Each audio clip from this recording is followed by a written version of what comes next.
appropriate incentives for their use.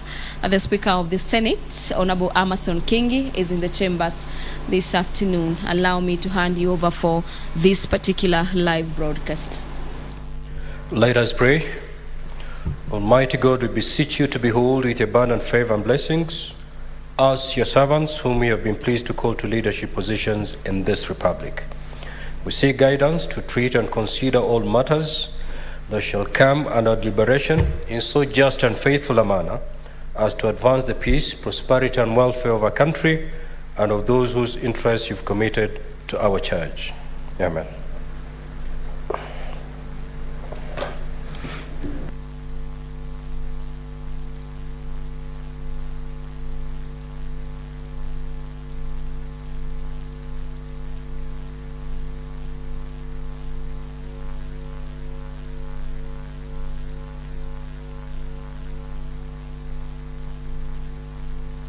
All right. Cloud, we have quorum.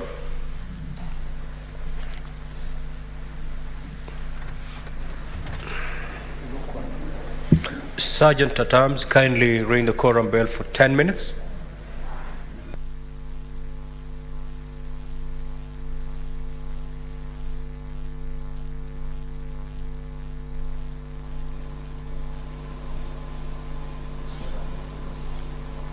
The Speaker of the Senate, Honorable Amason Kingi, has directed that the quorum bell be rung for 10 minutes, pursuant to standing orders of the Senate that gives him those particular powers to ensure that at each particular time when the House is transacting business, senators must raise quorum. And currently, we don't have that particular quorum, and we have a leeway of 10 minutes to give time to senators who are yet to make their way into the chamber this afternoon to do that.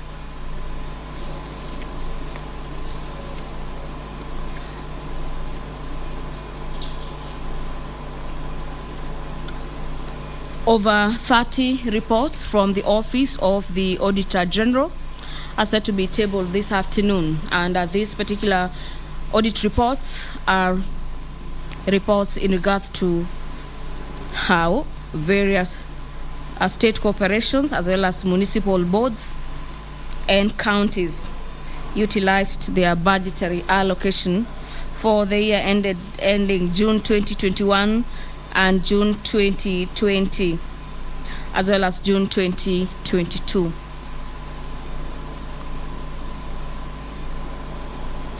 There will be 2 petitions before the House this afternoon. One of the petitions to the Senate is by Mr. Jaffa Moksin on behalf of Kenyatta University Student Association, KUSA, Medical and School of Economics, concerning the management and use of Kenyatta University Teaching and Referral Research Hospital by medical students at Kenyatta University. Another petition that is currently before the House is a petition to the Senate by residents of Chokaa concerning the illegal demolition of houses by Kenya Power and Lighting Company in Chokaa at Mihango area. Pursuant to standing orders of the House, standing orders number 51, subsection 53, subsection 1, senators will be seeking statements from various standing committees of the House. And to just take you through some of these particular statements, there are quite a number. The Senator for Meru County, Senator Kathuri Murungi, will be seeking a statement from the Standing Committee on Matters Education concerning the high transfer rate of teachers at KK Makalamatu Primary School in Karama Ward in Tigania East Constituency and other schools in Meru County. The senator in the neighboring county of Embu that borders Meru, the Senator Alexander Mudigi, will be seeking a statement from the Standing Committee on Matters Devolution and Intergovernmental Relations regarding alleged disparity in development within Embu County. From Embu County and Meru, let's now look at the statement by the Senator for Lamu County, who will be seeking a statement from the Standing Committee on Matters, Roads and Transportation concerning the status of the construction of the link road between Lake Kenyatta Primary and Uziwa Junction in Lamu County. Senator Raphael Chimera, a nominated senator, will be seeking a statement from the Standing Committee on Matters, Roads, Transportation and Housing concerning the construction of the Kwale Kinango Road.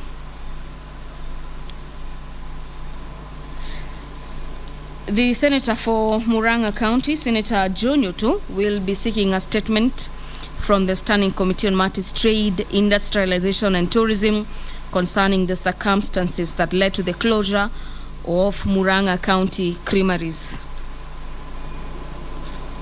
Pursuant to Standing Orders number 57, subsection 1, the Senate Leader of Majority will be issuing a statement on the business of the Senate commencing 6th of June, the year being 2023.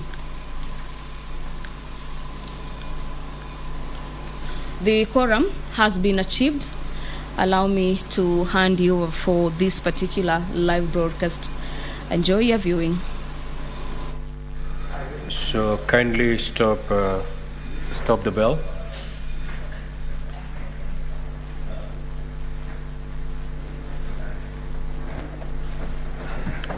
Clerk, you may proceed to call the first order.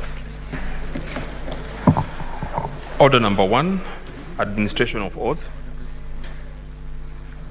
Order number 2, communication from the chair.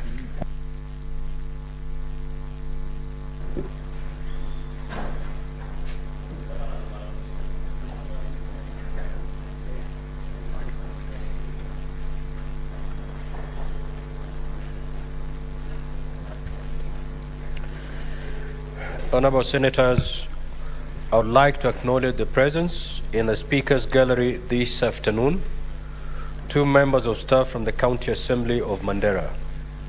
The officers are in the Senate for 2 weeks attachment program in the Directorate of Legislative and Procedural Services.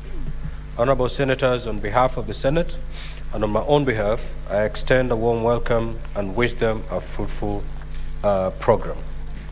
Again, Honorable Senators, I would like to acknowledge the presence in the Speaker's Gallery this afternoon, visiting students from Kenyatta University comprising members of the Kenyatta University Student Association, KUTRRH. The delegation is at the Senate for a study visit. Honorable Senators, on behalf of the Senate and on my own behalf, I extend a warm welcome and wish them a fruitful visit. I will allow the Senator for Mandera to make very brief welcoming remarks to welcome the delegation from Mandera County, and also I will invite the minority leader to make very brief welcoming remarks to welcome the students from Kenyatta University Students Association. In that order, kindly proceed. Thank you very much, Mr. Speaker. I would like to take this opportunity to welcome our team from Mandera County Assembly who are here to learn from Parliament of Kenya and particularly the Senate to this Senate. And I'm sure you will find a lot of valuable time to learn, procedures, processes, in order to make your processes better as an assembly and within your own jurisdiction. Mine is just to say karibuni na pongezi kwa kukua hapa. Asante.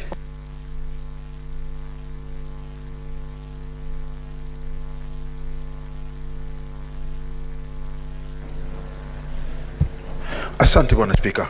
Bwana Spika, pia mimi nataka kuungana na wewe kuwakaribisha wanafunzi wa Kenyatta University Students Association kwa kuja katika bunge letu la Senate. kitu ambacho nafikiria ni muhimu kuweza kujua ni kwamba mtajua taratibu zile ambazo tunaenda nazo hapa katika bunge la Senate. Kanuni zetu za kudumu ziko na ndio zinaweza zinaongoza bunge hili. Bwana Spika, pia vile vile nataka kusema kwamba najua wakiwa hapa watajifundisha mengi, na kuna uhakika ya kwamba wengine wenu wanaweza kuwa masenators na mkajikuta hapa. Kwa hiyo na hakika kwamba mnatumia wakati huu kuangalia na kuona viongozi wenu ambao wako katika Senate hivi sasa, na kuona ya kwamba nyinyi pia mko na uwezo na taaluma ya kwamba mkiendelea katika maisha yenu, na hati itakapotakana na wananchi wa kutoka katika eneo lako la kwamba uwe seneta, unaweza kujipata huko hapa. Kwa hiyo karibuni sana, na natumaini ya kwamba mtakapokuwa mmerudi huko mtajua bunge la Senate linafanya kazi gani na ni kina nani wako katika bunge la Senate, wanaenda taratibu zao na kanuni zao za kudumu namna gani. Asanteni sana. Next order, clerk. Order number 3, messages. Order number 4, petitions.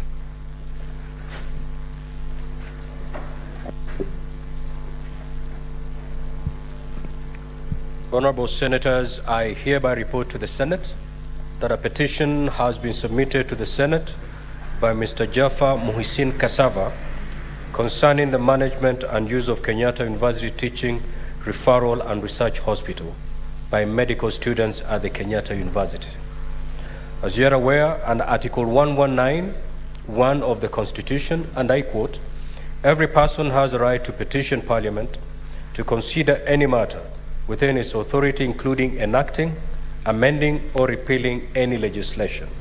Honorable Senators, the silent issues raised in the said petition are as follows: that the petitioners are students of Kenyatta University, representing the Kenyatta University Students Association; that in the year 2004, Kenyatta University started a School of Health Sciences in order to consolidate the training of medical professionals; that the plan was to use the school to enable students get the absolute best exposure to enable them to level up to the global standards in healthcare training; that the government approved the proposal and the funding request by the Kenyatta University to establish a state-of-the-art teaching, training, research and referral hospital at the main campus, which will serve as a national referral center, as well as to aid medical students in their clinical training and research; that Kenyatta University's strategic plan 2016-2026 envisaged a medical hub that would incorporate the operationalization of Kenyatta University Teaching, Research and Referral Hospital, construction of a children's hospital and women's hospital, establishment of a center for medical research and continuing education, a pharmaceutical manufacturing plant that will serve the entire region and offer training to pharmaceutical professionals, and a research center in alternative medicine; that despite the proposal by the Kenyatta University to establish KUTRRH as a university hospital, it was established as a standalone parastatal via legal notice number 4 of 2019, which has put in jeopardy the entire medical education fraternity at the university and disrupted the entire process of realization of the intended objectives; that even though the facility is fully functional, lecturers and medical students from Kenyatta University have been denied access by the hospital management for teaching and learning. The situation will render many of the medical students deregistered or forced to enroll afresh elsewhere to pursue their studies in medicine; that Kenyatta University has been relying on infrastructure and facilities from other health institutions to train health professionals, a situation that is not sustainable. Moreover, these institutions are not able to offer specialized training for healthcare professionals beyond undergraduate level, and yet there is enormous need for more health professionals and demand for training in the health sciences in Kenya; that the petitioners have made efforts to address the matter, but the relevant authorities, all of which have failed to give a satisfactory response. The petitioners, therefore, pray the Senate as follows. 1, to intervene in this matter through the relevant committee with a view to ensure that full access to KUTRRH be granted to Kenyatta University medical students to utilize the hospital for their learning purpose. 2, recommends that legal notice number 4 of 2019, which recognizes KUTRRH as a standalone parastatal, be revoked. And finally, that the KUTRRH be reverted to a university hospital for use by the students in the College of Health Sciences. Now, Honorable Senators, pursuant to Standing Order 237, I shall now allow comments, observation, or clarifications in relation to the petition for not more than 30 minutes. Senator Osotsi. Thank you, Mr. Speaker, for the opportunity to make my comment on this petition. Mr. Speaker, when I served in the National Assembly in the 12th Parliament, a similar petition came to the National Assembly, but the petitioner was the WASU, the University Academic Staff Union. The petition went to the Health Committee. It was exhaustively handled there. And then later on, it went to the Implementation Committee, where I served as the Vice Chair. And I have quite a lot of information about this. Mr. Speaker, this is a very simple matter that the government can address, because the institution, in this case, Kenyatta University Referral Hospital, was initially funded by the government. And then they got funding from other donors. But the government then decided to set up, through a legal notice, a parastatal, where they appointed the board and made it look like it is independent from the university. I think if you look at the reports done by the National Assembly, it was very clear that the university, the hospital should be taken back to the university. So, Mr. Speaker, I'm just giving this background information so that the committee that will be looking at this can also get an opportunity to look at the reports that were done by the National Assembly to inform the decision that needs to be taken. Otherwise, I support the petition, and it is important that the hospital reverts to the university as initially envisaged, instead of running independent of the university and appearing to be denying the student the opportunity to use the facilities which are offered at the university. I support the petition. Senator Boni. Mr. Speaker, very surprising. In fact, I have no idea how the people running the so-called parastatal hospital fail to see the benefit of having a symbiotic relationship between their so-called parastatal and the university. The university is going into that relationship to teach and do research. And in the process, Mr. Speaker, the same doctors, same specialists, the same students will serve the hospital for free.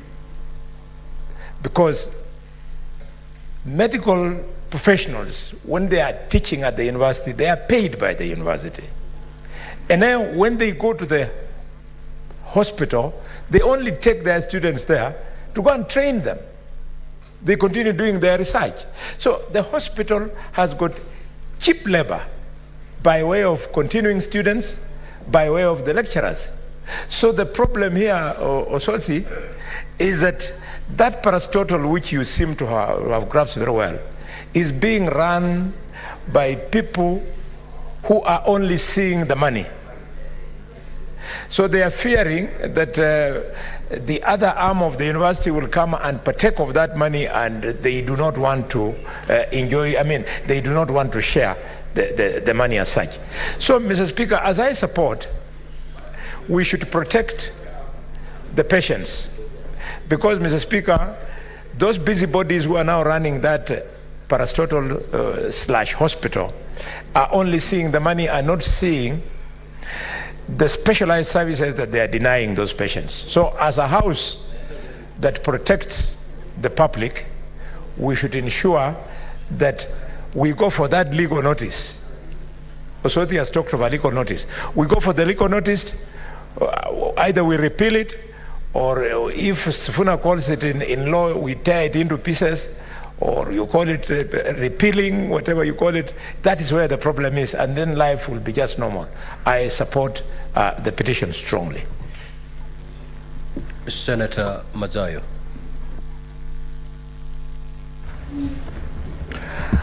Asante Bwana Spika. Bwana Spika, kama kuna wakati wowote nchi hii ilikuwa inahitaji msaada, ni msaada wa madaktari. Kama kuna wakati wowote katika wanafunzi wanaojifundisha taaluma tofauti tofauti, lakini za muhimu za kusaidia Wakenya wakiwa ni wagonjwa, ni usomaji ama taaluma ya udaktari. Bwana Spika, ni jambo la kusikitisha kuona ya kwamba wanafunzi wanaweza kuwa wanajisomea kuwa madaktari, alafu unapata ya kwamba chuo kile cha kwamba ni referral ama naita uchunguzi wa magonjwa tofauti tofauti ambayo yanaweza kuletwa katika hospitali yaweze kufaidi watoto ili wapate taaluma zaidi ya kuweza kuokoa maisha wa Kenya. Bwana Spika, ni jambo la kusikitisha. Na ikiwa kwamba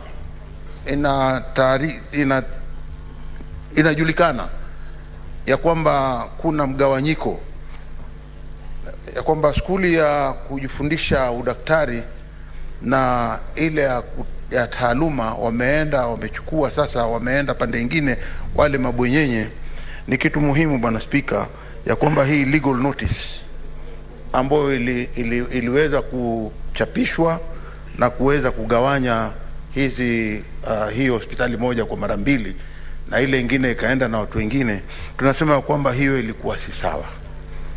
Na kama si sawa Bwana Spika, umuhimu ni kwamba katika hii petition ambayo imeletwa, ikiwa inaweza kupelekwa katika kamati ile yetu ya afya ambayo itaweza kuangalia jambo hili, iangalie kwa kina ya kwamba ile legal notice ama ile taarifa ya serikali iliyopeana kuweza kugawanya hivi vitengo viwili vya hospitali na ile ya referral, basi tunaona kwamba hapo hakukuwa na sababu maalum ama sababu muafaka.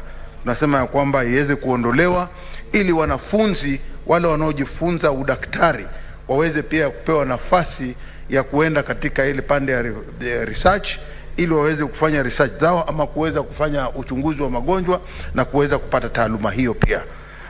Kwa hiyo mimi kwa maoni yangu ni kwamba ikiwa itapelekwa katika kamati husikana, ni lazima ichunguze jinsi itaangalia ile legal notice iko namna gani na kuweza kuiondoa ili wanafunzi waweze kupata taaluma hiyo. Asante Bwana Spika. Senator Roba.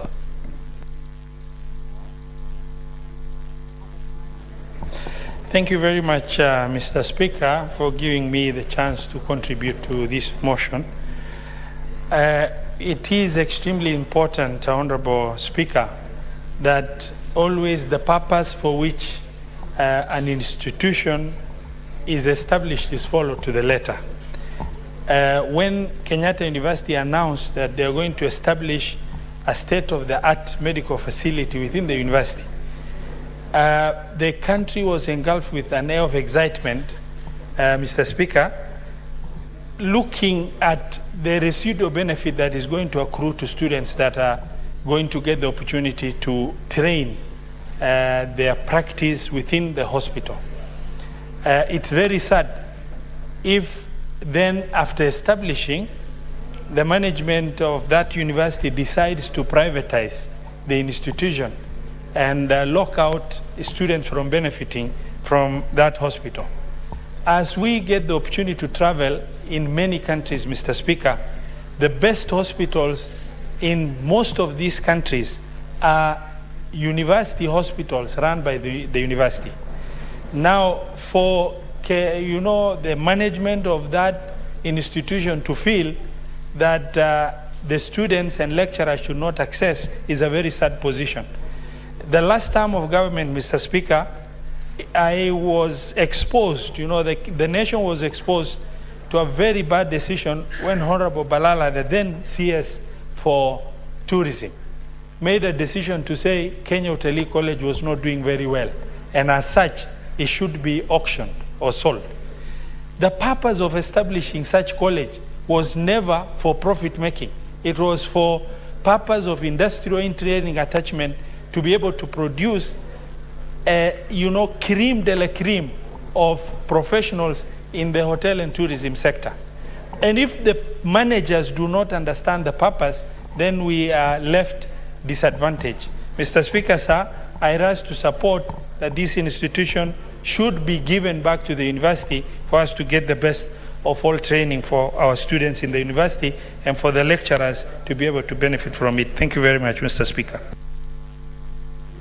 Senator Edwin Sifuna. Thank you, Mr. Speaker. Sometimes you sit in this house and you hear things and you wonder, where did common sense go in this country? I mean, we should just go back to common sense. How is it you build a hospital next to a university? The university teaches medicine. The hospital was intended to actually help in the advancement of medical studies. Then you give a legal notice saying that that university cannot be utilized by students of that same university to study the same thing for which the hospital was built. Mr. Speaker, honestly, as a country, we need to find common sense again in governance. There are many things that you hear and they just don't make any sense.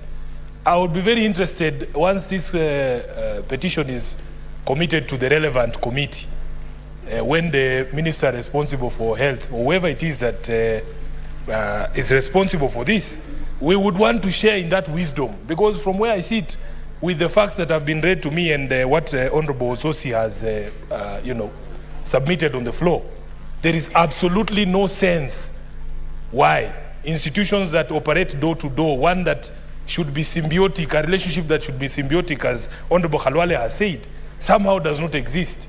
Mr. Speaker, there are many examples of things that just don't make sense in this country. But this one, I think, for this week, because Kenya will surprise you, for this week, I think this is ranking a distant first after another one I had yesterday about ranking schools on the number of trees that are planted, Mr. Speaker, but I don't want to go into it. I support this petition, Mr. Speaker, and I would be very interested to listen to the rationale, the thinking, because I just don't get it from where I sit. I thank you, Mr. Speaker. Senator Aaron Cheriot. Thank you, Mr. Speaker. Mr. Speaker, this is a very interesting petition, and I wish that the petitioners had actually attached, or probably it came as part of the documents that came with the petition, this legal notice number 4 of 2019, where this decision was made and sought to be anchored in law. Mr. Speaker, it's unfortunate that it has held so since 2019 up to date. If you go to Moi University, Mr. Speaker, especially the town campus, you will see the kind of interaction that trainee doctors have with doctors that are in actual practice at the hospital. The trainee doctors from Moi University Medicine School and the doctors that practice at Moi Teaching and Referral Hospital. If you go not very far from here at Kenyatta, if you've had opportunity to visit patients at Kenyatta Hospital, Mr. Speaker, you know that on most afternoons, if you take those very infamous lifts of Kenyatta Hospital, you will find people with badges that are written trainee doctors, and mostly they'll be in a company, about 2 or 3 of them, following around some of the senior doctors that are practicing. I guess that's all that these students of Kenyatta University are asking of us, that their trainee doctors get to have a chance to practice and train and learn alongside their professional seniors. So I do not know, unless there's something beyond good reason, Mr. Speaker, I think as Senator Sifuna says, and I agree with him entirely in the things that he's saying, save for the fact that he needs civic education on the importance of trees, Mr. Speaker. You know, when during President Moi's days, there used to be the very famous topic, momonyoko wa udongo. I think Senator Sifuna may have missed that lesson, especially at this time where Senator Moses Kajwang is a leader of a very important caucus in this House on climate action. And I believe part of what the rallying call that they are asking us to do is to do exactly just that, Mr. Speaker. However, back to this particular petition, these are such petitions that we don't need to have 60 days. This is something that you call Susan Nakumincha and the good minister who was here before us today, Machogu. And ask of them that please prepare a cabinet memo or a legal notice, take it back to the president, because it looks straightforward to us that all these students are asking for is an opportunity to learn, Mr. Speaker. It needs not even to have gotten to this parliament, because in fact part of the first questions that you ask them is that what are you doing in office until citizens have to petition parliament for such decisions to be made, Mr. Speaker. So it's my sincere most hope, Mr. Speaker, that our committee will quickly dispense of this matter and the students of Kenyatta University can enjoy what is rightfully theirs. I thank you, Mr. Speaker, for the chance. Senator Muma. Catherine. Thank you, Mr. Speaker, for allowing me to contribute to this, to speak to this issue. Mr. Speaker, I urge that we support this petition and for the Committee on Health to actually treat this as an urgent issue. Mr. Speaker, as far as I know, universities are not allowed to incorporate a medical school unless that medical school is attached to a teaching and referral facility. Mr. Speaker, Kenyatta University, when it began, was largely focusing on education. Nairobi focused on engineering and medicine, and Kenyatta was focusing largely on education. When Kenyatta applied and introduced the medical school, it was also facilitated to set up the Kenyatta National Teaching and Referral Hospital. Mr. Speaker, what is said in that petition is appalling, that anybody would deny the Kenyatta University students and medical school trainers or lecturers from using the very facility that was set up because of that medical school. It sounds like a big joke. Mr. Speaker, if you look at Kenyatta National Hospital, it is the teaching and referral facility for the University of Nairobi. Moi University also introduced medical school, and Moi Teaching and Referral Hospital was set up precisely to enable us to train the doctors from Moi University in a practical manner. So as Senator Sifuna puts it, it is a matter of common sense. It is a matter that we should not belabor. And I think the head of the parastatal, the head of the university, the Kenyatta University Teaching and Referral Hospital needs possibly to step aside. If he can actually preside, he or she can be presiding over a policy decision that can deny the university the use of that facility.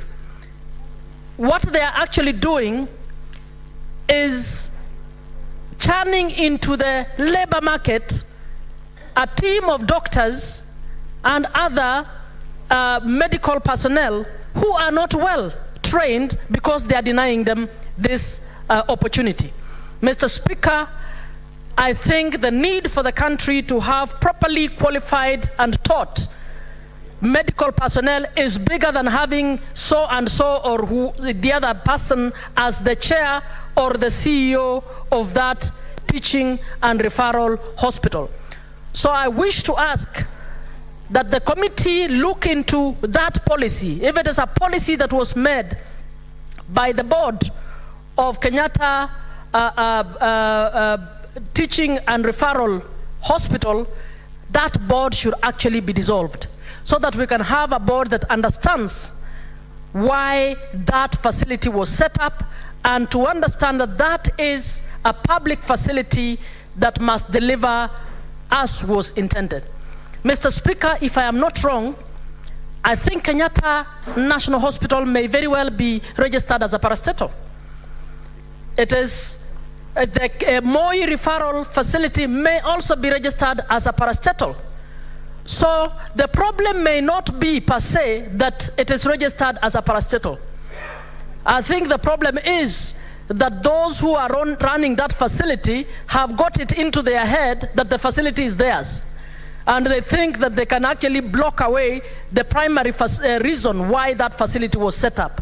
So I wish to urge that the Senate fast tracks the dealing into this matter. I understand we don't have funds to do activities. This one is urgent because we have doctors and nurses to be taught. I suggest you find some money from wherever you find it for this committee to immediately engage and look into this issue and do what it requires. I suggest those in government move fast. Cherarchy loves to pull weight about being in government. You might even want to get an executive order done so that this issue is resolved once and for all. I support, Mr. Speaker. Senator Mandago. Thank you very much, Mr. Speaker. Mr. Speaker, I rise to support this petition by Kenyatta University students on the use of Kenyatta University Teaching, Research and Referral Hospital. Mr. Speaker, just as my colleague senators have said, it is extremely disturbing for the board of the hospital to lock out students from Kenyatta University from using the facility for training. Mr. Speaker, how on earth do you explain students from Kenyatta University traveling all the way to Kiambu, level 4 facility that is not well resourced like Kenyatta University Teaching and Referral Hospital, to use it for training while leaving a whole facility within their institution to go and seek other facilities outside the university? Mr. Speaker, I think there is an act of gross misconduct on those who made the decision to actually remove the hospital from the university. Looking at the structure and the inception of that facility, Mr. Speaker, it was the university's initiative to actually design, build, and develop a research, teaching, and referral hospital for purposes of training. Mr. Speaker, it is even more surprising that the board of the hospital can actually decide to outsource lecture halls that were meant for training, laboratories that were meant for training, lecture halls that were meant for training, just to collect rent. How desperate is this hospital to raise revenue to the extent of leasing out laboratories, leasing out lecture halls, so that students can miss that opportunity? Mr. Speaker, medical schools undergo regular inspections to make sure that the quality of training that is being given to these doctors meets the national and international standard for doctors to qualify. The training of these students is at risk of being discontinued if inspections are carried out and found that their training facilities or whatever they're using for training doesn't meet the set standards that are meant for training doctors. Mr. Speaker, therefore, this is an urgent matter, and I think the committee where the matter will be referred to, Mr. Speaker, will benefit a lot from what National Assembly. I'm also surprised that this is a matter that had already been canvassed at the National Assembly, but it looks like the ministry never bothered to take any action. Mr. Speaker, I've read parts of this petition, and it is even also more surprising that even the Vice Chancellor of that university does not sit in the board of that hospital. How do we have a facility within a facility and the owners of the facility are not allowed to even participate in the process? Mr. Speaker, as my colleagues have said, there are things that are common sense, but I think these days common sense is no longer common sense. We just have to be decisive as a house in handling this matter. And I think as Senate being the upper house, I think we have a responsibility of restoring common sense in this country. And this is one matter that we have to take seriously and demonstrate to the nation that we have common sense in this Senate so that these students can get opportunity to train in a facility commensurate to where other student doctors are being trained in this country, Mr. Speaker. And Mr. Speaker, I therefore support this petition. And as the committee will look at this, we are also asking that they also look at those who are involved in the decision so that appropriate action is also taken to deter others who might in future want to engage in such acts, Mr. Speaker. Mr. Speaker, I support this petition. Senator Oburu.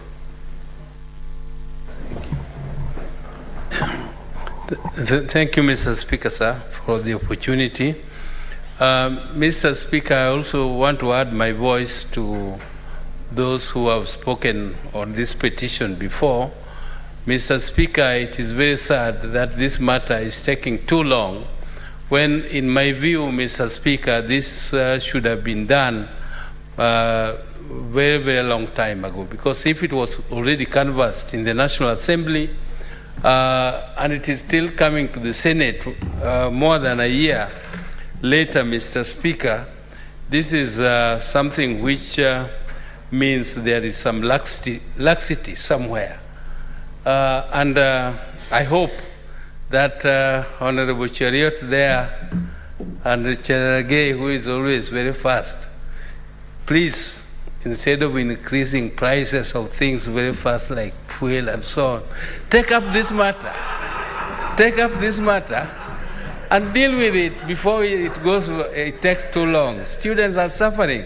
And you know it, that in Eldoret, that is where all our people, even from Bondo, from everywhere, that's where they go. We go to Eldoret, the Moi Teaching and Referral Hospital. That is the best hospital in the whole of the Western region. This is because it is attached to the university, which is doing research, and they are also using their expertise and from the professors there, and the students who are learning and also helping to work there. So actually it is another very big advantage for an hospital or for a university, for an hospital to be attached to a university. So Mr. Speaker, I think this is something which we should take very seriously. It is something which I think more of the other side, please help us so that this matter does not take too long being passed here, taken to committee, taken to what, and yet it is something which is a simple policy, which you should just change, revoke that gazettement of that parastatal there, and let the hospital be attached to the university, the way other hospitals, even the Kenyatta National Hospital here, is attached to, together with the University of Nairobi, and it is working very well. And Mr. Speaker, I really get surprised that these days, these hospitals, which are supposed to be, public hospitals, have become much, much worse than private hospitals. People prefer to go to private hospitals. But Mr. Speaker, during colonial times, public institutions like hospitals, public hospitals were functioning much better than private hospitals. And people were going to public hospitals instead of the private hospitals. But now, these days, if you are going to public hospital, people say, But in the, how could colonialists be better than us? Mr. Speaker, this is something which is really surprising. Even public schools used to be better than private schools. Mr. Speaker, there is something wrong which we have to look at. I think in those days, if you went to, it was called King George VI Hospital, it was much better than these private hospitals, like Nairobi Hospital. Now people have to go to private hospitals. And I hope these university hospitals will take the lead to help us to come back, to make public hospitals better than private hospitals. Like the Eldoret one is doing, it is already taking a lead. And let this one also at Kenyatta serve students and also serve members of the public as efficiently. Thank you, Mr. Speaker. Honorable Senators, the 30 minutes period meant for intervention is well spent, and therefore pursuant to Standing Order 238-1, the petition is hereby committed to the Standing Committee on Health for its consideration. In terms of Standing Order 238-2, the committee is required in not more than 60 calendar days from the time of reading this prayer to respond to the petitioners by way of a report addressed to the petitioner and laid on the table of the Senate. I thank you. Honorable Senators, before we move to the second petition, I have this communication to make. I would like to acknowledge the presence in the public gallery this afternoon, visiting teachers and students from Albright Junior School, Nairobi County. The group comprises 3 teachers and 12 students from the Journalism Club who are in the Senate for a one-day academic exposition. Honorable Senators, in our usual tradition of receiving and welcoming visitors to Parliament, I extend a warm welcome to them, and on behalf of the Senate, on my own behalf, wish them a fruitful visit. I will allow the Senator for Nairobi just 1 minute to make very brief welcoming remarks. Thank you, Mr. Speaker, for allowing me opportunity to welcome the students of Albright to the Senate. And on behalf of my colleagues and on behalf of the entire House, to wish them a fruitful visit of the Senate. You've said that they are members of the Journalism Club. In fact, Mr. Speaker, we have had conversations in my office following a request that came from one of the schools, Huruma Girls, to support the journalism clubs in public schools in Nairobi. And as I speak today, we are at a very advanced stage with one of the leading global manufacturers of audiovisual equipment to actually support drama and communication clubs, art clubs in many of the schools in Nairobi. I am sure that if the teachers of Albright were to say the right things, there would be no problem for me including them in this program, although it was targeted at public schools, so that we are able to grow the talent in the school and hope that we can have very serious future journalists, news reporters, and all the others from this particular school. Mr. Speaker, as they might understand, the press, journalism are one of the 4 pillars of democracy, Mr. Speaker, and that we need them. We need to see new practitioners in journalism. That is an essential cog in protection of our democracy every day, because it shines light on everything that we do, especially as elected leaders here. Even as we are in this chamber, you can see this is the parliamentary broadcast service, so that everything we say here is actually seen by the citizens out there. And you can confirm as citizens of Embakasi that the things that I am saying here are the things that you've sent me. So I want to thank them for this visit, and I wish them a successful visit, and I hope that we will be seeing some big names in media coming from Albright. I thank you, Mr. Speaker. The second petition is by Senator Mariam Sheikh Omar.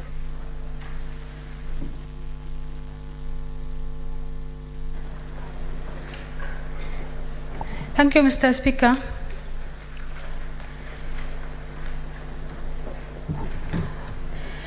A petition to the Senate by President of KUTRRH concerning illegal demolition of the house by Kenya Power and Lighting Company in Choka, Miango area. Mr. Speaker, pursuant to Standing Order 232(1)B, I hereby present to the Senate a petition submitted by residents of Choka, Miango area who are citizens of Kenya, citizen of the Republic of Kenya, and resident of Nairobi County. As you are aware, under Article 119, Section 1 of the Constitution, I quote, "Every person has a right to a petition Parliament to consider any matters within its authority, including enacting, amending, repealing any legislation." Mr. Speaker, the silence issue raised in this petition are as follows: that on 19th April 2019, Kenya Power and Lighting demolished houses in Choka, Mihango area of Embakasi East constituency and argues that the houses were in the power way leave corridor. Mr. Speaker, that through multi-sectorial agency, consultative committee comprised of NEMA, KUTRRH, NCA, WRA, Nairobi, KPLC, Kenya Railways, Nairobi City County Government, National Police Services, KAA, NYS, NDMU, and other agencies, KPLC demolished homes of residents and therefore subjecting them to emotional torture, stress, ridicule, and embarrassment. Mr. Speaker, that despite the President, His Excellency Uhuru Kenyatta, suspend the notice of demolition, which was due on 24 December 2018, KPLC ignored the presidential order and proceed to demolish their properties. That the residents were the legal properties of the residents were the legal properties of the plot at Injiru Mihango of Kagundu Road in Nairobi County. At no point did the KPLC communicated with the residents to resolve any issues of claimed encroachment to their power way leave corridor.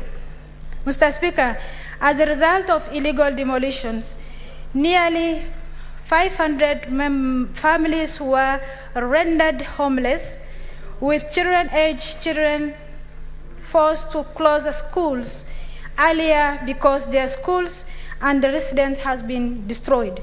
Some residents also lost their livelihood since their business has been demolished. It is also worthy noting that one of the residents committed suicide as a result of frustration, trauma, and shock created by illegal demolitions.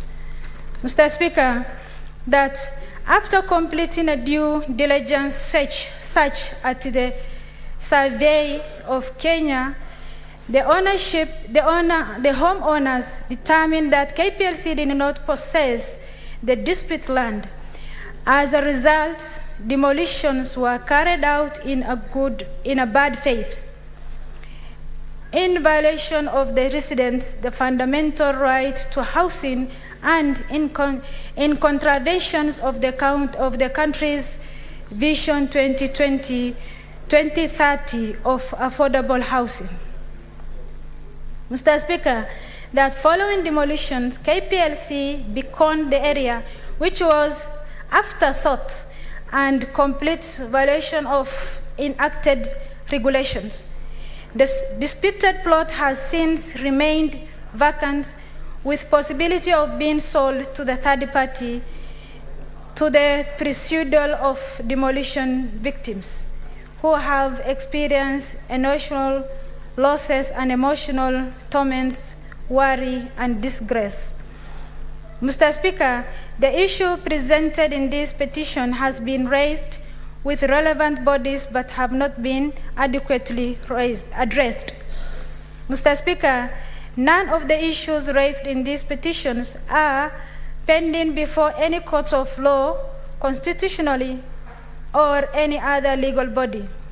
Mr. Speaker, consequently, the petitioners pray that Senate investigate this matter with a view of ensuring that the victims are resettled and adequately compensated by KPLC.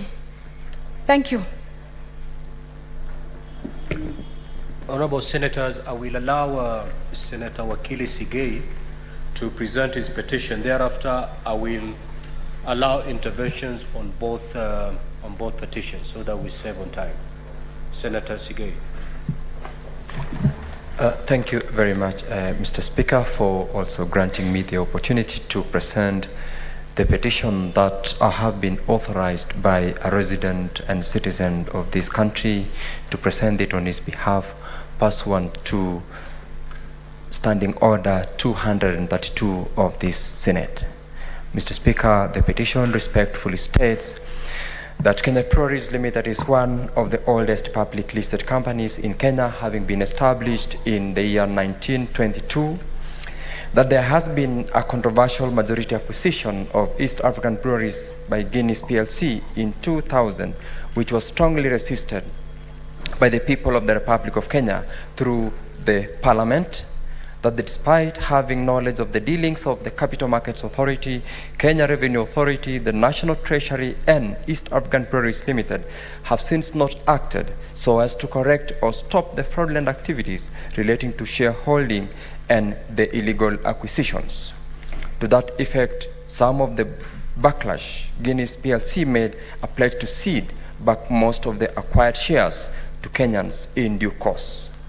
That incomplete and total betrayal of this undertaking, Diageo PLC has now purported to acquire additional 15% shares in EABL.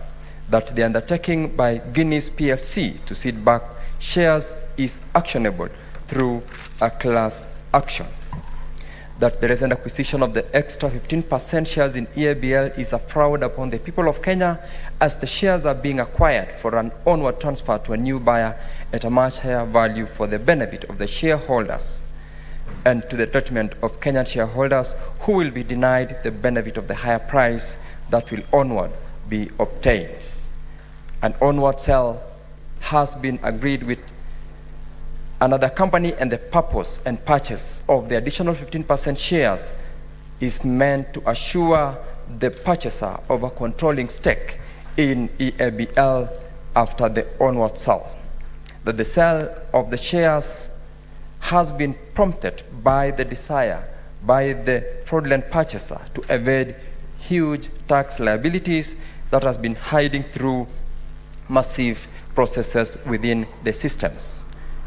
That Kenya Breweries Limited, when it was locally owned, possessed massive real estate in Kenya that comprised staff houses, staff complexes, godowns and warehouses, factories and other assets, and had employed over 6,000 Kenyans. That EABL has corruptly disposed of all these properties and repatriated the sale proceeds, and is now but a mere shell, employing a paltry 600 employees. That having sold all these properties, the new scheme is to quickly progress the sale and block the benefit that the Kenyans ought to have benefited. That the overall impact of these continued contrived corporate actions is a serious betrayal of the interest of the people of Kenya, and a parliamentary hearing is urgently required to interrogate these events and to secure the public interest of Kenya and its people. That the petitioner has made efforts to have this matter addressed to the relevant authorities, all of which have been unsuccessful, and that this matter is confirmed not to be pending before any court of law or any constitutional body. Herefore, your humble petitioner prays that the Senate investigates with a view to recommending amendments to the CMA Act to cushion the shareholders from such future manipulations. Thank you, Mr. Speaker. Honorable Senators, pursuant to Standing Order 237, I shall now allow comments, observations, or clarifications on the two petitions for not more than 30 minutes. The Honorable Cheranke. Thank you, Mr. Speaker, sir. I rise to support the petition by Senator Sheikh Omar for on behalf of Mihango residents, Mr. Speaker.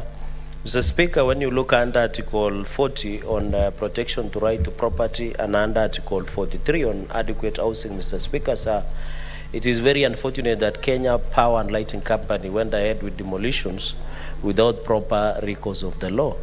And even if they wanted to acquire that part of the property, Mr. Speaker, they should have at least ensured that the people are compensated, Mr. Speaker.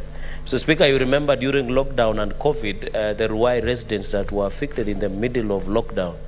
And therefore, Mr. Speaker, I continue to insist that we have a new form of evictees. We used to hear about forest evictees. We used to hear about political evictees. Mr. Speaker, there is new crop of evictees called infrastructural evictees, especially in our cities and our towns, Mr. Speaker, where an entity wakes up in the morning, they demolish the kiosks, they demolish people's houses. And therefore, Mr. Speaker, I think the great people of Mihango who lost their houses, Mr. Speaker, somebody must be held accountable, Mr. Speaker, because if they did violate the law, then it is very unfortunate that those people of Mihango residents here in Embakasi East, Mr. Speaker, in Nairobi City continues. Mr. Speaker, second and finally, I think it has reached a point where as a parliament, we must come up with the proper legislative intervention to guide demolitions, Mr. Speaker, be it the kiosks, be it the houses, either for the expansion of road reserves, Mr. Speaker, either for compulsory acquisition. We must have a structural legal framework, Mr. Speaker, because what happens nowadays, somebody rushes to court, they obtain a court order, they talk to the OCS and OCPD, they facilitate some young men here and there, facilitate the police, you are evicted without the proper legal recourse of the law, Mr. Speaker. And therefore, I commend Senator Sheikh Omar for bringing this petition before the House. I hope the great people of Mihango, I've had, Mr. Speaker, in conclusion, I've had one of your speaker's panel's member alluding on the floor of the House that there is no money. I don't know whether it is above you to know whether the Senate or Parliament has money, but that is a story for another day. I hope we can, this since Mihango, Mr. Speaker, is a walking distance, and I know Senator Sifuna, in the last month, we used to see him rushing like a bullet across the streets of Nairobi. He can be able to lead us to Mihango because, you know, he has been running here and there, Mr. Speaker, so that it becomes easy. But I want, Mr. Speaker, my senior youth and my friend Senator Oburu acknowledges there is government in place, and I hope Senator Sifuna is borrowing such Solomonic wisdom from Senator Oburu, who is a very senior citizen in this republic, Mr. Speaker. So with those very, very remarks, I support this petition and hope we shall have a policy and legislative intervention as the outcome of policy. Thank you, Mr. Speaker, sir. Senator Manzo. Thank you, Mr. Speaker. I would like to comment on the petition on eviction and say that when evictions happen, sometimes they are fraudulent evictions. People go to court, they obtain a judgment ex parte or a ruling, and at times pretend that they can evict. And if you are not quick enough, the events end up being very sadistic, and again, by the time you go back to court, you have already been overtaken by the situation. And Mr. Speaker, this is something the Senate should take very seriously, because the government is talking about housing, yet houses which are constructed, including a school, are demolished and the community is left helplessly. There are a section of civil servants who are very malicious. Despite the matter be explained to then head of state and him giving direction that they hold on while they process to know whether the way leave is real or not, because you see this is a matter of lands and it can be verified and there can be wrong allocations. The question is, after Kenya Power took over this land, what is there in that land today? Have they done developments which are designed? Is it for the benefit of community? Or some other individuals have now gone on to grab the same land and end up owning it? Mr. Speaker, this has been an experience not only in this particular place, but many other places. People are evicted without proper notice. There must always be a notice before eviction, and there must be proper court orders when necessary. And the police, which is near there, should also be able to protect such properties. When residents report, they have the capacity to stop before anybody goes on to disturb the peace of peace-loving Kenyans. And the damage caused then is very enormous. I'm surprised that eventually the matter has ended up in the Senate. But why have these human rights organizations not taken action for all these years? Why have they not been in the court? Why has the government also not taken action to restore? I think it's a matter Senate can resolve. It is within its mandate. And Mr. Speaker, we really look forward to assist the committee dealing with it to make sure that justice is done to these people. I thank you, Mr. Speaker. Senator Tabitha Mutende.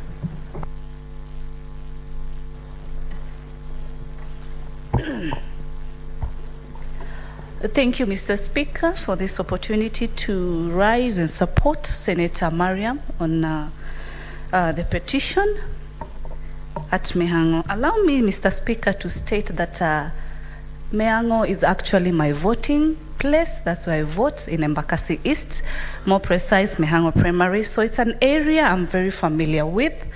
These issues of residents being, or owners being evicted from residence is not new in this particular area, Mr. Speaker. And I'm happy that she has put this across, because it is very wrong for anybody, as much as it's the government organization, to evict families, hence loss of property and loss of lives for these people. Mr. Speaker, allow me to agree that March 2018, on the 15th, KPLC launched what we call Ondokea Laini. This was to ensure that people who are living under the way leaves get out of these particular areas, Mr. Speaker. Then we ask, Mr. Speaker, why do we have way leaves under Kenya Power? These particular areas assist Kenya Power to be able to maintain their equipment at given particular different moments, depending on the situation of the power, to be able to inspect and repair their equipments. But in the event that families are in a particular area, Mr. Speaker, it becomes very sad on the modalities and the processes that institutions and government institutions then use to put off families in these particular moments, Mr. Speaker. Mr. Speaker, this reminds me that last week in an area called California, people were evicted at 2 a.m. in the escort of police officers in this country, where we have families in these particular homes living.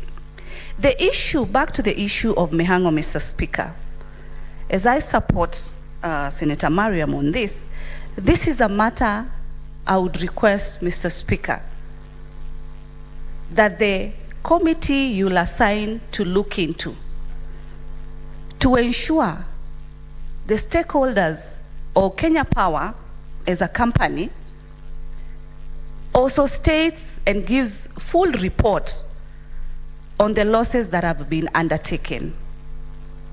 Mr. Speaker, yes, allow me to agree that cartels have also been involved during these particular moments of also misleading our Kenyans in buying land and property in the wrong destinations, Mr. Speaker. Allow me to say that it is the high time Kenyans, especially in our good county, Nairobi County that we represent, where people buy land that is not genuine land. There are cases, yes, Mr. Speaker, that people have bought land under the way live, either knowingly or unknowingly, Mr. Speaker. And then this has led to these particular situations that you see, then that we bring on the floor. But still, that does not indicate that people should lose their lives, should lose their property. There are better ways of Kenya Power coming in, and hence that's why they set the operation that is called Ondokea Laini operation. They came and realized that this is happening. And so there are better ways Kenya Power can be able to deal with these issues so as to minimize the cases that are in place. In those few remarks, I do support. Thank you, Mr. Speaker. Senator Siango.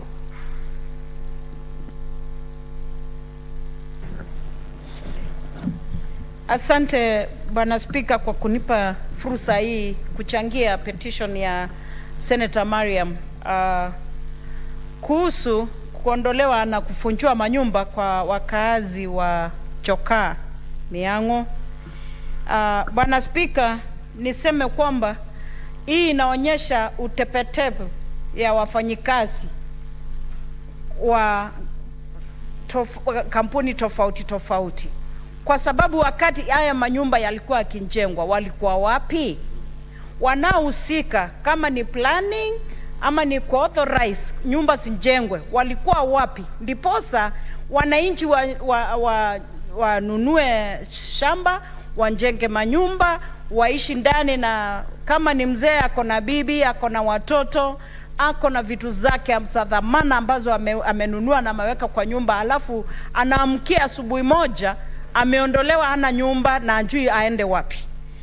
Niseme Bwana Spika, niruhusu niseme kwamba kampuni ya stima nchini Kenya imeleta machozi mingi sana kwa Wakenya, kwa sababu kufunja nyumba, kubomoa nyumba bila mpangilio, bila idhini ya kwamba watafanya hayo siku inayokusudiwa, tarehe inayokusudiwa, hii ni kuumiza na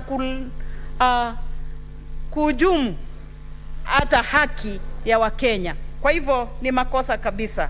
Na niseme Bwana Spika kwamba ni kama Wanakenya wametupa hutu nje ya dirisha. Wanapofanya mambo hawafikirii ile hutu kwamba huyu ni binadamu kama mimi. Ninaetesa, kesho inaweza kuwa ni mimi. Nitaenda wapi? Kama ingekuwa hao wamefanywa hayo, wenyewe wangefanya nini? Kwa hivyo ni vizuri kuwa na hutu, hata kama ni kutii sheria, hata kama ni kuhakikisha sheria imefuatwa, hata kama ni kufanya jambo lolote. Ningeomba ikuwe ni kampuni ya stima, ikuwe ni watu wa mjengo, ikuwe ni watu wa barabara, wakati kabiliana na watu ambao wanadhaniwa kufunja sheria, wakuwe na utu. Jambo lingine, Bwana Spika, nchini Kenya na haswa Nairobi, tunajua kwamba watu wanauziwa mashamba mara 2, mara 3. Unaona mtu kwa nia nzuri ananunua shamba, lakini amepewa makaratasi na anaona amenunua, baada ya miezi 2, miezi 6, mwingine ameuziwa ile shamba na anaenda ananunua, mwishowe kuna mmoja atalia ama wote waumie.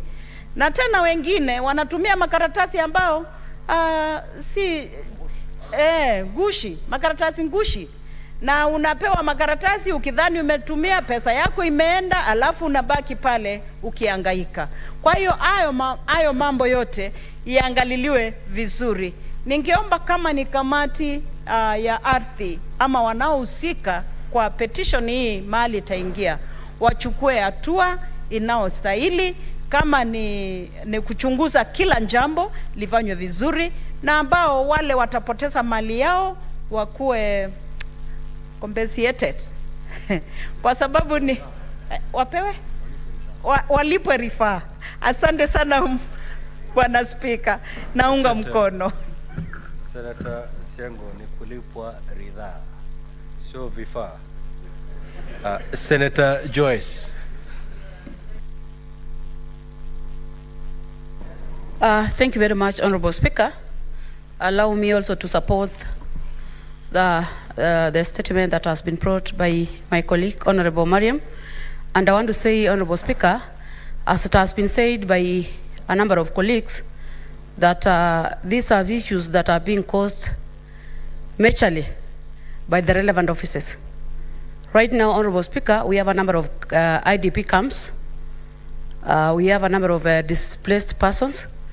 And these are people who have their rightful documentations, and they are supposed to be given protection by the same government. But I want to say this is something that has been affecting the citizens. This is something that has happened, I can say, since independence. The issues of land, the issues of displacement has been an issue that has been affecting this country.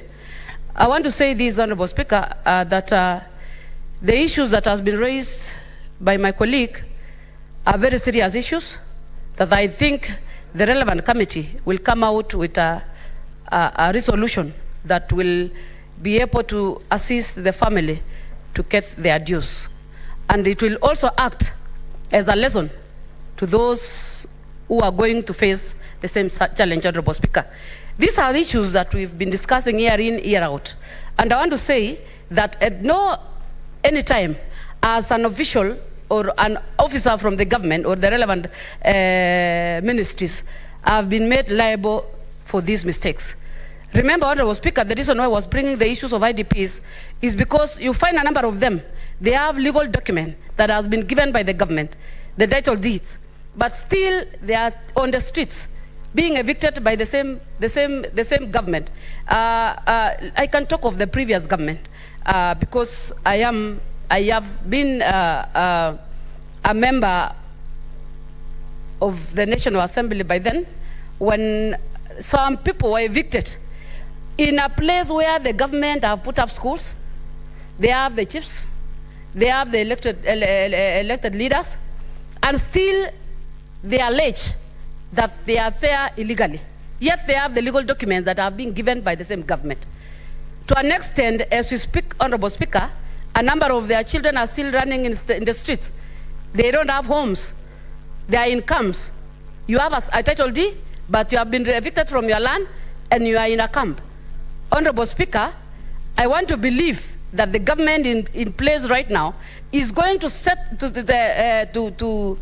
address these issues. And I want to also say, Honorable Speaker, to an extent that at least we will not witness this anymore. Otherwise, Honorable Speaker, I just want to say that I support the statement, and I urge the relevant committee or to get the facts and even address this issue across, because I believe that is not the only issue, that is not the only case that has been brought forward, but we have a number of them, Honorable Speaker. So I just want to say that I support. Thank you, Honorable Speaker. Senator Mazayo.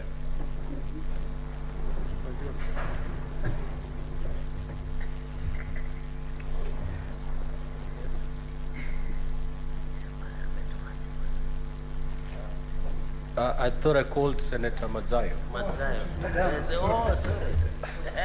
If Senator Mazayo wishes to... Today I'm not.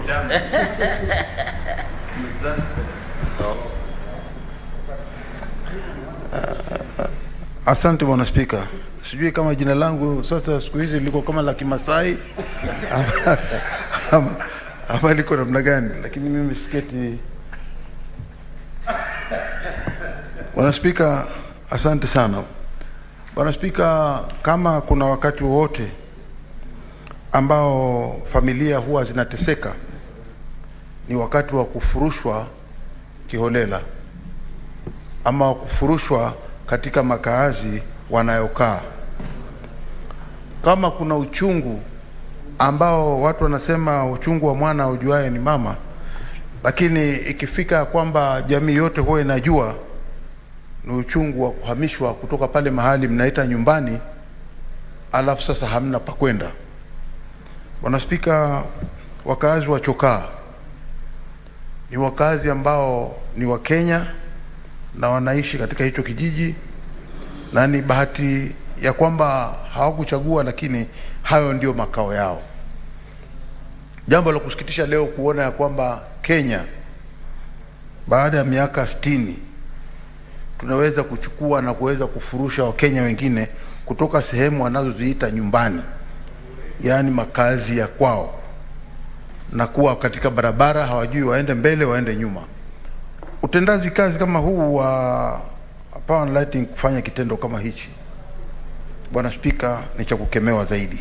Kuna watoto wa skuli, kuna kina mama, kuna wagonjwa, kuna jamii ambazo tunaishi nazo pia ndani ya nyumba ambao ni jamii zetu, na hao ndio hupata tabu zaidi. Bwana Spika, ni jambo la kusikitisha leo ikiwa hatua kama hii itafanywa, na hali kulikuwa na oda ya rais akisema ya kwamba mahali kama hapo pasivunjwe ama wasiwezi kuhamishwa. Hivi leo wako nje, hatujui watakao walipa ni kina nani. Watoto wa skuli hawajui wakae nje wafanye namna gani, waende skuli alafu watarudi wapi, hawajui wataenda wapi.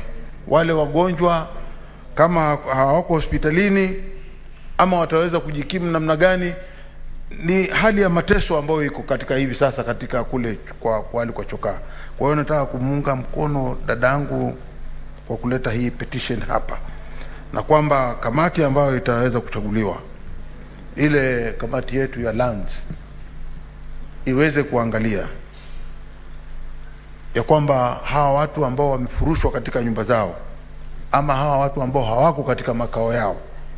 Bwana Spika, tunaunga mkono petition hii tukisema ya kwamba haki itendeke na kila Mkenya awe anaweza kuishi mahali anapopaita kwao. Hili jambo hili, Bwana Spika, linatendeka sana hususan katika Kilifi. Kilifi County tulikuwa tunafikiria ni sisi peke yake, kwa sababu tunasema ukiona cha mwenzako chanyolewa cha kuanza kutia maji.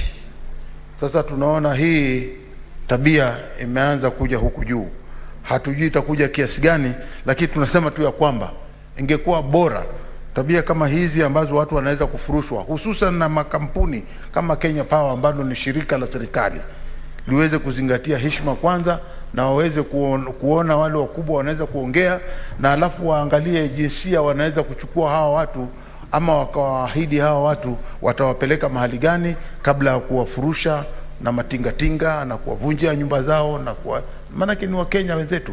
What is your point of order? Kwa hiyo Bwana Spika, Bwana Spika, asante sana. Senator Mazayo, kindly yield. Nishamaliza Bwana Spika. Just have your seat, Senator Mazayo. Senator Kinyo, what is your point of order? Bwana Spika, kulingana na hoja ya nidhamu ya 105 amesema ya kwamba uchungu wa mwana aujuae ni mama. Bwana Spika, mimi nimeketi hapa nikiwa nashindwa kwa sababu uchungu wa mwana aujuae mzazi. Mzazi anaweza kuwa ni mme, ni mke. Kwa hivyo yeye kusema uchungu wa mwana aujuae ni mama, mimi nimebaki na changanyikiwa Bwana Spika. Hiyo tu ndio nilitaka aweze kutuelezea Bwana Spika. Senator Kenywa, I overrule that. It doesn't warrant being called a point of order. If you have a problem with language, I think you better go to a language class and not stand on a point of order. Senator Aaron Churiot. Mr. Speaker, I wouldn't wish to be drawn to the previous utterances, but just to say that as fathers in this house, we shall revisit at the right time. Anyway, Mr. Speaker, these are two very important petitions that have been brought before the House. First is a petition by Senator Mariam Sheikh on behalf of Mihango residents. Mr. Speaker, I know Mihango very well. I grew up not very far from there, and perhaps played football as a young kid, very close to where Senator Mariam is speaking about. And to be in this house this afternoon, Mr. Speaker, it will be gross abuse of the premium position of privilege that I have as a member of parliament to just rant and say this is wrong, shouldn't have happened, and expect that things remain the same.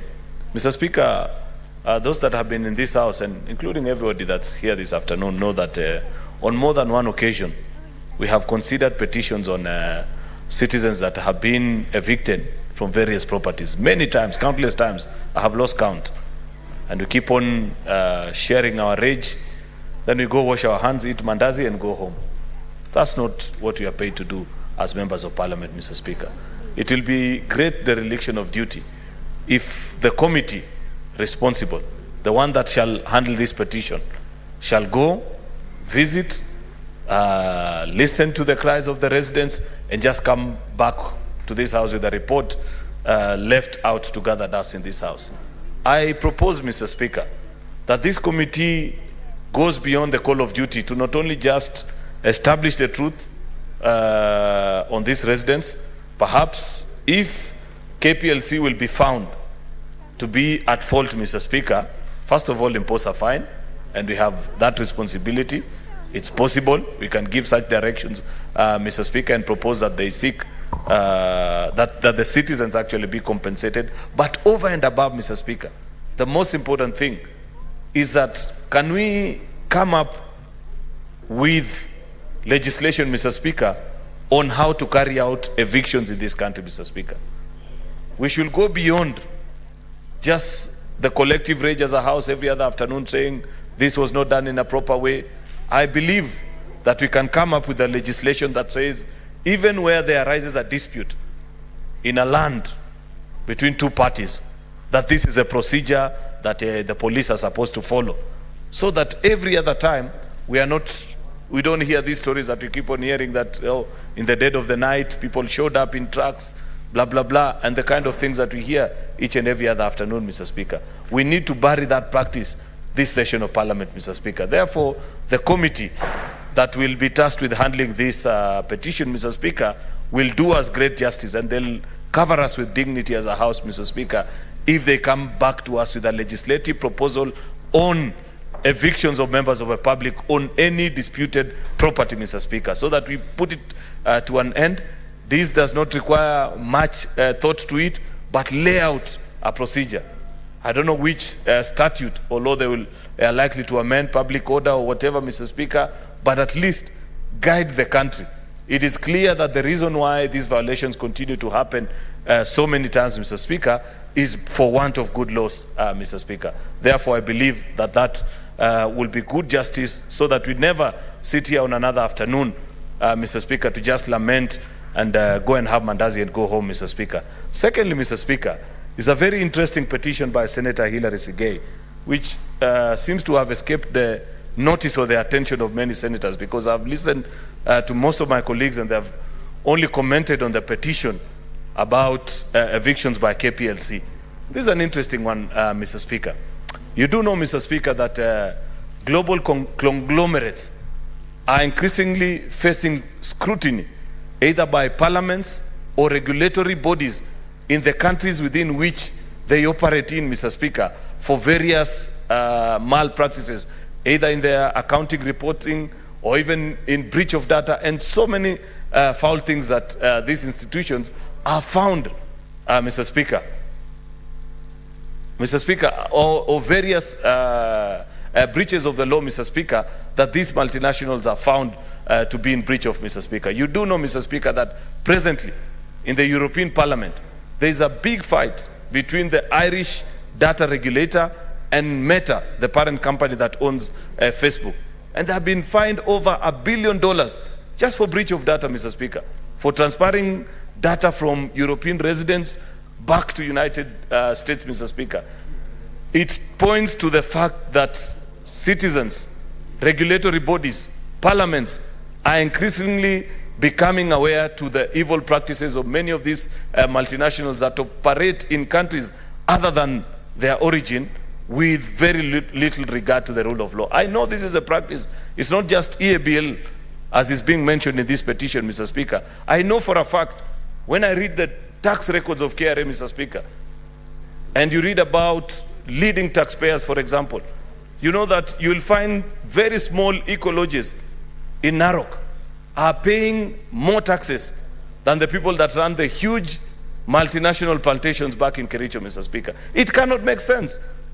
It doesn't make sense. But because of exactly the same situation that is being described in that particular petition, Mr. Speaker, KRA are not able, Mr. Speaker, to follow through and ensure that the people that these institutions pay the taxes that are due of them, Mr. Speaker. And in fact, you know, unfortunately, Mr. Speaker, because of the pettiness of the conversation around the finance bill of 2023, very important snippets and proposals that have come through after many years of conversations about what to do with such companies are missing out. In the finance bill of 2023, Mr. Speaker, you will find a repatriation tax proposal where it is now being proposed for these companies that repatriate profits out of Kenya that they first pay a local tax within their country where they apply their trade and practice. Because we pay police officers, we train their employees, they use our roads to run their trade, then they go and do their books in London and in all these other posh capitals of the world, paying very little taxes to this country, Mr. Speaker. I hope at least in the fullness of time, when the dust settles and we have an adult conversation about the proposals that are in the finance bill of 2023, at least that shall not be one of the proposals that will fall down, Mr. Speaker, because I know National Assembly, it's not the first time that this is being proposed, but you know, unfortunately, as a House, we do not have the powers to legislate on tax matters, Mr. Speaker, but at least we have a platform and the voice to speak on these particular issues. Therefore, we'll be watching with keen attention the proposals that will come from whichever committee will handle that petition on the practices of EABL, Mr. Speaker, that we are being invited to listen and learn from that citizen that has petitioned this House, Mr. Speaker. It's of great interest, Mr. Speaker, to note that while this citizen had the choice to take this petition either to the National Assembly or the Senate, they brought it here to the Senate. Maybe there's something they know about us as a House. Let us not kill the hopes that they have about us as a House, Mr. Speaker. I thank you. Senator Ledama. Thank you, Mr. Speaker. Mr. Speaker, I rise to support this petition of my dear sister, Senator Mariam. Mr. Speaker, one of my biggest problems with Kenya Power, and I'm in the Senate Energy Committee, is that the records of Kenya Power on who has given out way leave or have surrendered their land is all mixed up. So it's very difficult to be able to tell whether these properties which were demonstrated, were demolished, were actually along the way leave of Kenya Power. Hypothetically, Mr. Speaker, if indeed the properties were built illegally, I've read through the petition that there are various things that happened, that the former president issued an executive order, and I was just consulting with the senior counsel whether those executive orders lapse, and I was told that as soon as that president is gone, that executive order also dies.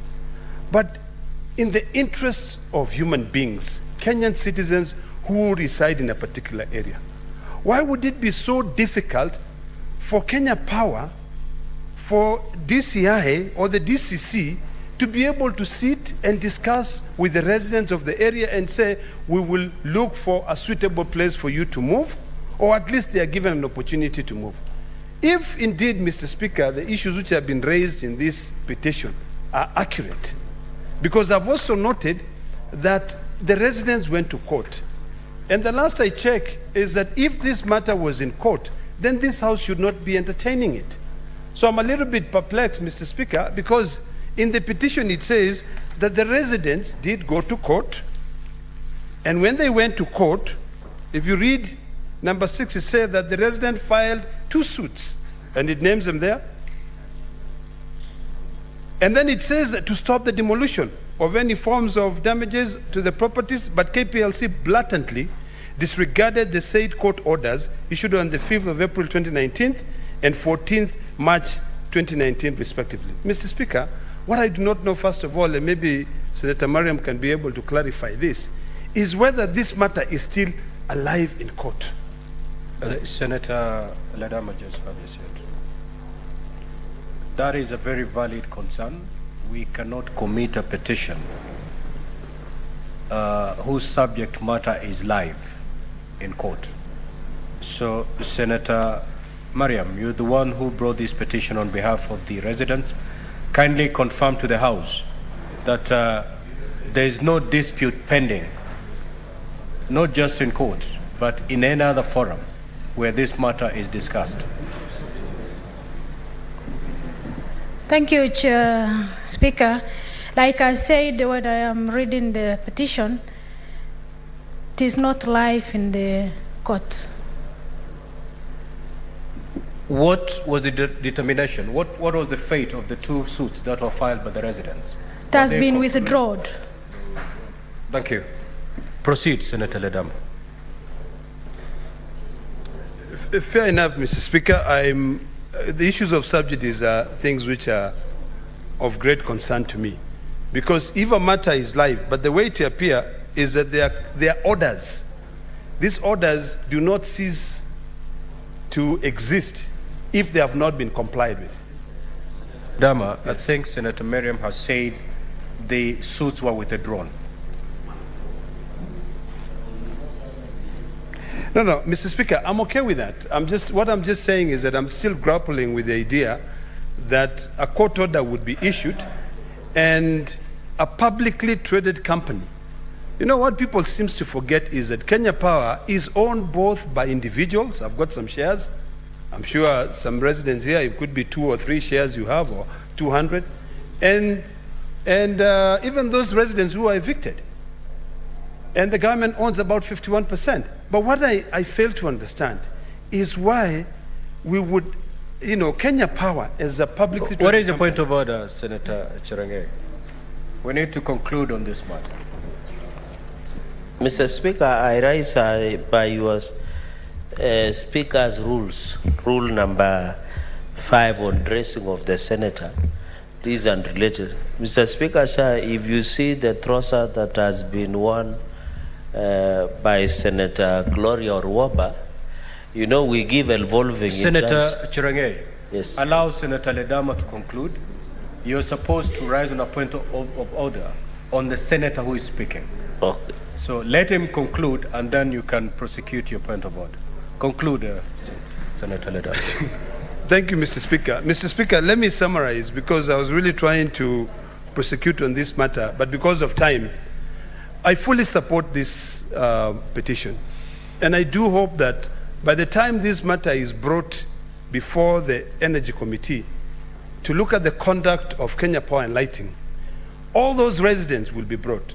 Mr. Speaker, when you read that a resident committed suicide because they did not have a home to go to, when you read that houses were demolished even at night, when you read that the former president had issued an executive order to stop those demolitions, but no one respected them, then you begin to wonder if there's a quarter of companies in this country that are above the law. So, Mr. Speaker, I'm of the opinion or the view that we may need to really look at our standing orders when it comes to the issue of petitions. My concern, as the reason as why I'm raising that issue, is that most of the time we will carry out this investigation, we'll call those people to come before us, and then what will we do? We will finally give Senator Mariam, who has come with a petition, the report. This is the report. Then do what? That is the biggest problem that I see, Mr. Speaker. I think since we do not have an implementation committee in the Senate, all committees are supposed to sort of like self-implement. But I think it's about time, as the Senate of the Republic of Kenya, for us to be seen as solving issues and to give confidence to citizens that whenever they bring a petition, we can actually give results. We may need to relook at our standing orders.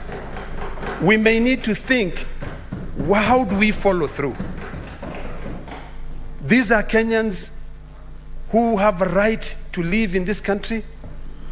Their rights have been violated. Kenya Power and Lighting have attempted. In fact, even in Narok, sometimes, Mr. Speaker, you'll find that they will go and they will say that these houses are built along the Wayleaf. When you follow, there's no Wayleaf.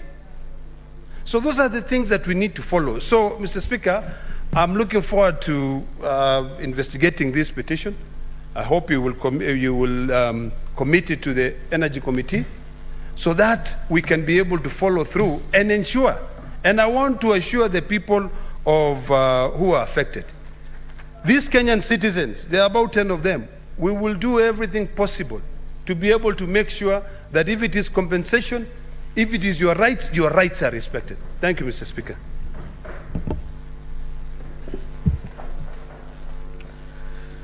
Honorable Senators, pursuant to Standing Order 238-1, the petition by Honorable Mariam Sheikh Omar should be committed to the relevant standing committee for its consideration. In this case, I direct that the petition be committed to the Standing Committee on Land, Environment and Natural Resources with an option to co-opt the Energy Committee.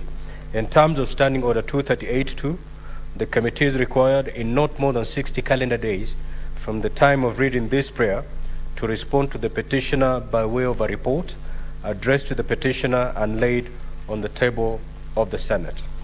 As regards to the petition by Wakili Hilary Sigei, the petition should be committed to the relevant standing committee for its consideration also. In this case, I direct that the petition be committed to the Standing Committee on Trade, Industrialization and Tourism. In terms of Standing Order 238-2, the committee is required in not more than 60 calendar days from the time of reading this prayer to respond to the petitioner by way of a report addressed to the petitioner and laid on the table of the Senate. I thank you. Next order. Order number 5, papers. The Majority Leader. What is your point of order, Senator Cherengei?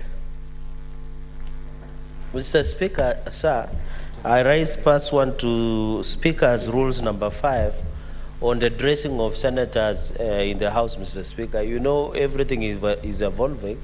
Mr. Speaker, if you see the trouser that has been worn by our champion against administration in the country, our beloved Senator, Senator Gloria Onwoba, Mr. Speaker, sir, she has worn a trouser similar that when some of us go and wind down on Fridays, we see the DJ is wearing, Mr. Speaker. So I don't know whether it is in order, Mr. Speaker, because it looks like a leather, it looks like jeans, it looks like khaki. So we need to be clear, Mr. Speaker, because tomorrow I can wear a khaki and come to the House. As a senator, I don't know whether it will be acceptable or a jeans. So, Mr. Speaker, I needed guidance, and maybe you can direct the female sergeant-at-arms to look, because I can see Senator Murango is looking at it keenly. So we request that the female senator should be the one to look at that matter, Mr. Speaker. Stand guided. Senator Cherengei, from where I sit, I cannot be able to see Senator Gloria's trousers. I want to dispense of this matter. Let me see how Senator Gloria is dressed.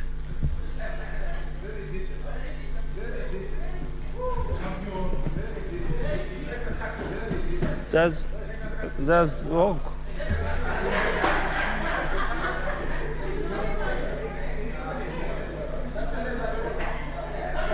No.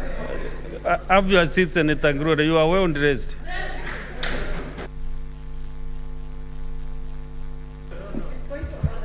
Now, you see, no, you're okay. You just, so let us have the statement by, go to your standing order 96. Then I'll be able to assist you, Senator, then I'll be Senator Sifuna. You go to standing order 96, where you should prosecute to a point of order. Because this is a determination I was making as a chair Thank you, Mr. Speaker. Mr. Speaker, sir, I beg to lay the following papers on the table of this Senate today, the 31st of May, the year of our Lord 2023. Being, Mr. Speaker, reports of the Auditor General on the financial statements of the year ended 30th of June of 1. Leyton Municipal Board for the year ended 30th of June 2020. Reports of the Auditor General on the financial statements for the year ended 30th June 2021 of the following: Leyton Municipal Board, Garissa Municipal Board, Kakamega County Investment Development Agency Limited. And Mr. Speaker, reports of the Auditor General on the financial statements for the year ended 30th of June of the following: Isiolo Staff Mortgage Scheme Fund, Turkana County Emergency Fund, Nithi Water and Sanitation Company Limited, and Mr. Speaker, the receiver of revenue statements, County Government of Murang'a, West Pokot County Assembly Car Loan and Mortgage Scheme Fund, Embu Water and Sanitation Company Limited, County Revenue Fund for Siaya County Government, Tana River County Water Bursary Fund, Wajir County Disaster Management Fund, Iten Tambach Water and Sanitation Company Limited, County Assembly of Laikipia Car Loan and Mortgage Scheme for Staff, Laikipia County Education Bursary Fund, County Executive of Kisumu, Kisumu County Government Revenue Fund, County Assembly of Kisumu, Samburu County Persons Living with Disability Fund, Samburu Water and Sanitation Company Limited, County Executive of Trans Nzoia, County Assembly of Trans Nzoia, Trans Nzoia County Public Service Board, Trans Nzoia Public Service, County Revenue Fund for Trans Nzoia County Government, County Revenue Fund for Vihiga County Government, Climate Change Fund for Vihiga County Government, Vihiga County Trade and Enterprise Fund, Vihiga County Facility Improvement Fund, Vihiga County Sports Fund, Lamu County Youth Development Fund, Lamu County Bursary and Scholarship Fund, Lamu County Disability Fund, County Executive of Kericho, Kericho County Executive Staff Car Loan and Mortgage Scheme Fund, Kericho County Executive Mortgage Staff Fund, Mr. Speaker, County Assembly of Kericho, County Revenue Fund, County Government of Kericho, Kericho County Alcoholic Drinks Control Fund, and Mr. Speaker, sir, last but not least, Kericho County Agricultural Development Fund. Thank you, Mr. Speaker, and I do lay the papers. Next order. Yes, what is a point of order, Senator Sifuna? Mr. Speaker, I rise pursuant to Standing Order 237 on the business we just transacted on comments on petitions. My reading of that standing order is that when the Speaker allows comments, the comments are in relation to a petition. That is singular.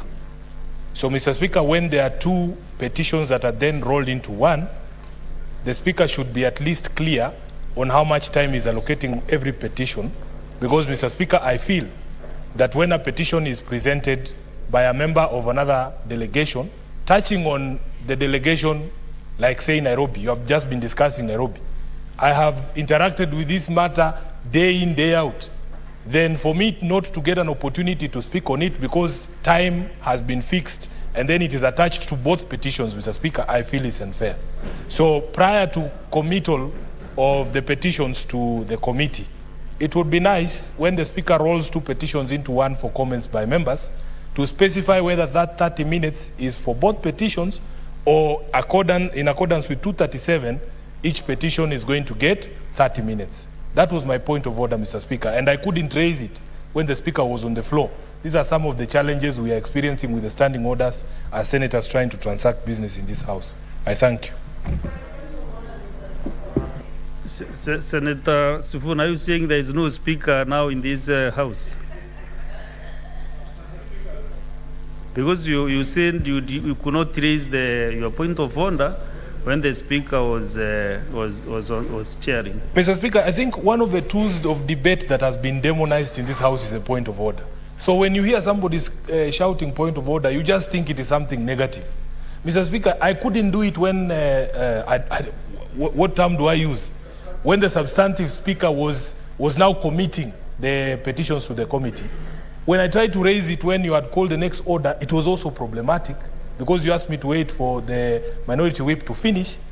And by that time, matters have already progressed. No problem. What I'm saying is that there is a speaker on the seat. I can see you, Mr. Speaker, very well. I can see you. So maybe we get guidance on that as members of the speakers panel. Guidance. Thank you. I thank you, Mr. Speaker. Accordingly. Senator Gloria, you know, once and dispense of a matter. What is your point of order? Mr. Speaker, I just wanted to air. But if it's on your dressing, it's already done. Mr. Speaker, this issue is actually a pressing issue because even earlier today, we came ready for supplementary questions for the cabinet secretaries. And Mr. Speaker, some of us, it is like our dashboards are like hazards. They are just on, and we are not getting the opportunity to actually dispense. Your point of order. My point of order, Mr. Speaker, is that aside from the reference that Senator Sifuna is actually making on the book, is that there is an issue here on matters expressing ourselves in the House, Mr. Speaker, and it needs to be looked into, Mr. Speaker. Thank you. Is that a point of order or what is it now? Next order.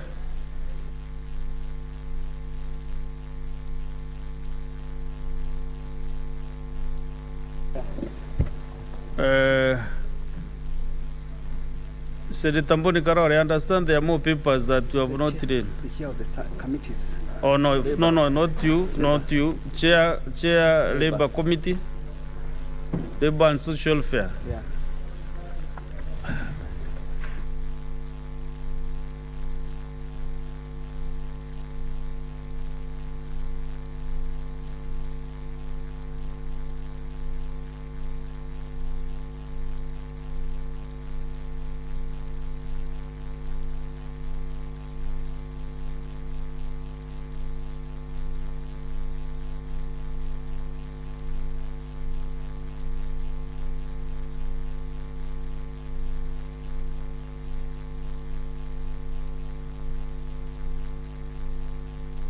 Chair, proceed.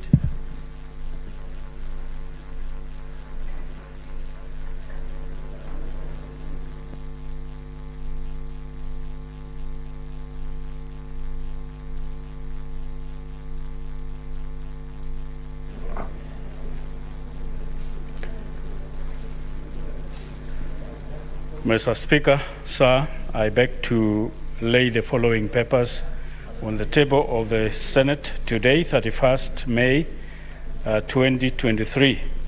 Report of the Standing Committee on Labor and Social Welfare on the consideration of the persons with disability, Senate Bill number 7 of 2023.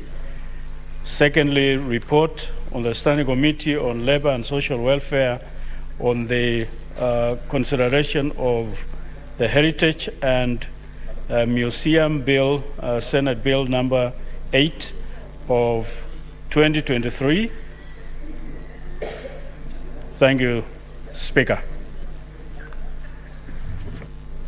Thank you. There are more papers for Chair Health.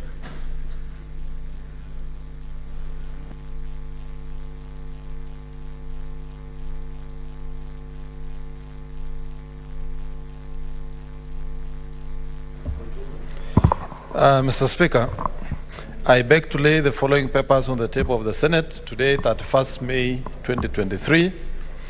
Report on the Standing Committee on Health on the death of the late Maureen Onyango at Mama Lucy Kibaki Hospital due to a late medical negligence. Report of the Standing Committee of Health on the circumstances that led to the death of the late Master Travis Minor at Kenyatta National Hospital. Report on the Standing Committee of Health on the death of the late Edward Otieno Onyango due to alleged medical negligence Mr. Speaker. Mr. Speaker, I beg to lay.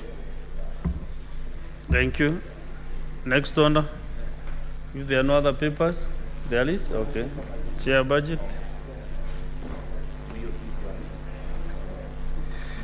Mr. Speaker, sir, I beg to lay the following paper on the table of the Senate today, 31st of May, 2023. Report of the Standing Committee on Finance and Budget on the County Allocation of Revenue Bill 2023, Senate Bill number 16 of 2023. I beg to lay. Thank you. Thank you. I call for the next order.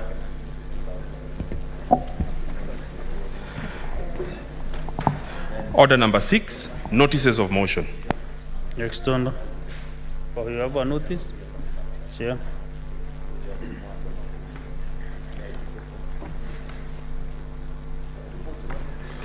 Mr. Speaker, I wish to give a notice of motion, adopt the report of the Standing Committee of Health on the death of the late Maureen Anyango at Mama Lucy Kibaki Hospital due to a late medical negligence. Mr. Speaker, I beg to give notice of the following motion, that the Senate adopts a report of the Standing Committee of Health on the death of the late Maureen Anyango at Mama Lucy Kibaki Hospital due to a late medical negligence, laid on the table of the Senate today, Wednesday, 31st May 2023. Mr. Speaker, I also want to give notice of motion and adopt the report of the Standing Committee of Health on the circumstances that led to the death of the late Master Travis Minor at Kenyatta National Hospital. Mr. Speaker, sir, I beg to give notice of the following motion, that the Senate adopts the report of the Standing Committee on Health on the circumstances that led to the death of the late Master Travis Minor at Kenyatta National Hospital, laid on the table of the Senate Wednesday, May 31st, 2023.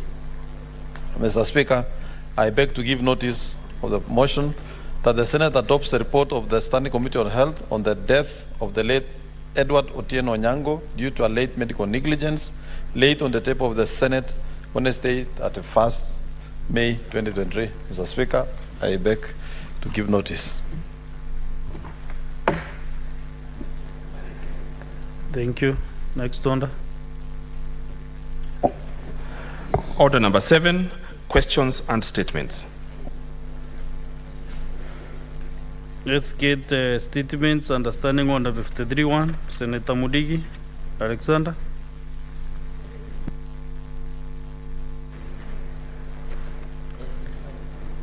Senator Mudigi, Embu County. Request for statement on disparities in deferment in Embu County. Mr. Speaker, sir, I rise pursuant to Standing Order 53-1 to seek statement from the Standing Committee on Devolution and Intergovernmental Relations regarding the conspicuous disparity in deferment within Embu County. In the statement, the committee should 1. Explain the clear discrepancies in deferment levels among the sublocations of Embu County, considering that a small number of sublocations are significantly developed, while a vast majority remain in early marginalized. 3. State the total amount of funding that has been located to Embu County under the Equalization Fund since the inception of devolution and indicate how it has been utilized. And 3. State the measures in place, if any, to address the conspicuous intra-county inequalities promptly. Alexander Mudigi, Embu County. Senator Mudigi, I understand that you are hosting Madaraka Day tomorrow and you are not inviting senators to your county. Bwana Speaker, mimi ni senator wa Embu County ambaye alichaguliwa na wananchi. Embu County tuko na sub-county 4. Naomba kwa kila mmoja wetu, tuko maseneta 67, na muomba nyote mtembelee Embu County siku ya Madaraka, na muomba kwa sababu mnajua masenators hawana nguvu yote siko kwa county na national government, mweze kwenda huko leo, mlale huko na kesho asubuhi muwe pale ndio mweze kupata fiti, kwa sababu tumeona mara mingi maseneta ni kama wanachukuliwa kama si watu, na ninataka kuambia watu wa Kenya seneta ndio hapa house. Ya pili, Embu County ye upande wa Embu tuko na miraa, tuko na manjani, tuko na makandamia na pia na maembe. Huko ni kilimo, ingawa mambo ya kilimo iko na shinda kwa sababu mkulima anashukuriwa kama si mtu. Kwa hiyo naomba after hiyo maneno serikali ama Senate ikikuja hapa iangalie vile kilimo itaangaliwa na macho ya ile ya kweli kabisa. Ndio kila Mr. Speaker, I'm on my feet. Senator Mudigi, kuna hoja ya nidhamu. Mr. Speaker, I'm on my feet on a point of order. Mr. Speaker, pursuant to standing order on responsibility for statements, I don't think it is correct for the Senator of Embu County to say that senators have no power in his own language. Mr. Speaker, perhaps Senator Mundigi, Mr. Speaker, I'm still on my feet. He is on a point of order. Wait until he finishes. Mr. Speaker, at the risk of violating our own standing orders, perhaps you allow me to say it in the language that he said it, so that he maybe understands what the problem was. Amesema anajua maseneta hawana nguvu iko katika serikali za county na serikali kuu. So, Mr. Speaker, that is a very dangerous statement coming from a Senate, because we have constitutional powers in this house. If we had no such powers, we would not be here. I would wish that Senator Mundigi withdraw that statement, because it goes to reinforce the characterization and perception out there amongst the public that we indeed a house with no power. I thank you, Mr. Speaker. Labda kuna nguvu ingine anasema sio hiyo ya uongozi. Labda kuna nguvu ingine, labda iko na itirafu hapa. What is Bwana Speaker, you know, I gave you a privilege just to welcome senators, not to dramatize your issues here.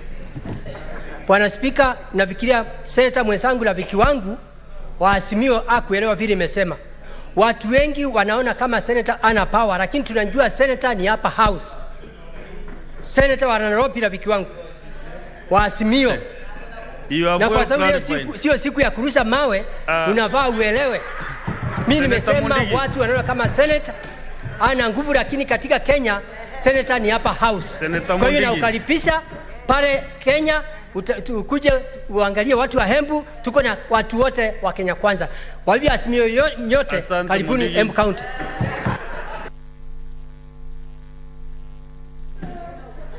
Next statement by Senator for Taita Taveta County, Jonas Mwaruma. Yeah, thank you, Mr. Speaker, for giving me this opportunity to request for these two statements. Allow me to go through both of them. Mr. Speaker, on the first statement, I rise pursuant to Standing Order 53-1 to seek a statement from the Standing Committee on Lands, Environment and Natural Resources on the status of mineral royalty accounts in light of the court ruling that struck down part of the mining royalties distribution law. In the statement, the committee should, 1, state the number of companies undertaking mining activities in Taita Taveta County and the actual location of the mining activities. 2, list the mining companies that have community development agreements with the host communities in the county and the amount of each has spent on corporate social responsibility. And lastly, 3, indicate the actions the government intends to take following the court ruling that struck down part of the mining royalties distribution law, including how already collected royalties will be dealt with. On the second statement, Mr. Speaker, I rise pursuant to Standing Order 53-1 to seek a statement from the Standing Committee on Finance, and Budget regarding the utilization of the Equalization Fund in the County Government of Taita Taveta. In the statement, the committee should, 1, state the criteria employed in the formulation of the second Equalization Fund formula. 2, state reasons why a significant number of words in Taita Taveta County were omitted, despite their apparent developmental lag in areas such as road network infrastructure, health facilities, electricity connectivity, and adequate water supply. 2, furnish a list of projects undertaken under the first formula, indicating the nature and specific physical locations of these projects in Taita Taveta County. 4, disclose the budget allocation for projects and the amount utilized during the first formula period, specifying the nature of projects in water, roads, electricity connectivity, and health sectors across all the 47 counties. And 5, table a report on the status of projects under the Equalization Fund in all 47 counties, specifying the actual project, its location, and the status of completion. I thank you, Mr. Speaker. Next statement by Senator Mwanda Gataya.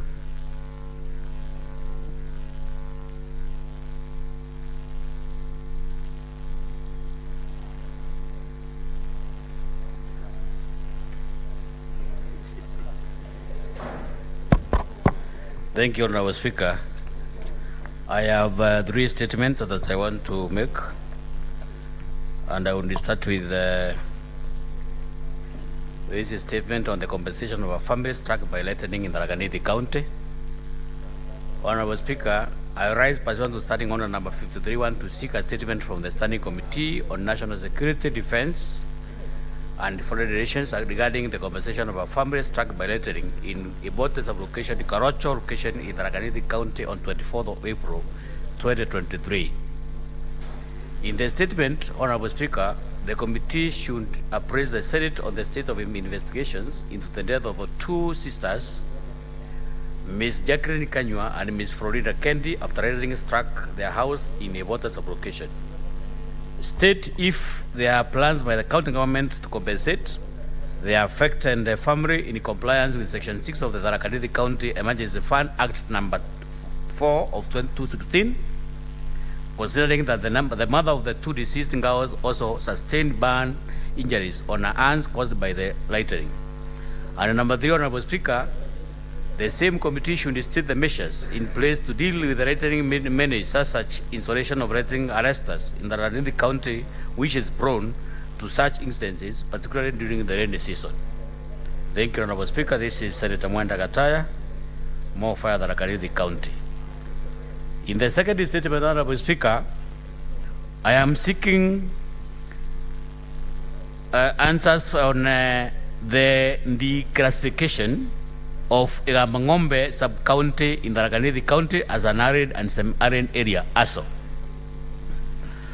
Mr. Speaker, sir, I rise pursuant to Standing Order number 53-1 to seek a statement from the Standing Committee on National Cohesion, Equal Opportunities and Regional Integration regarding the declassification of Igamangombe sub-county in Tharaka County as an arid and semi-arid also. In the statement, Honorable Speaker, the committee should state measures, if any, to revoke the classification of Igamangombe sub-county as an ASO area, noting that such classification has an effect on allocation of funds by government for development, provision of government services, as well as retention of public servants in the area.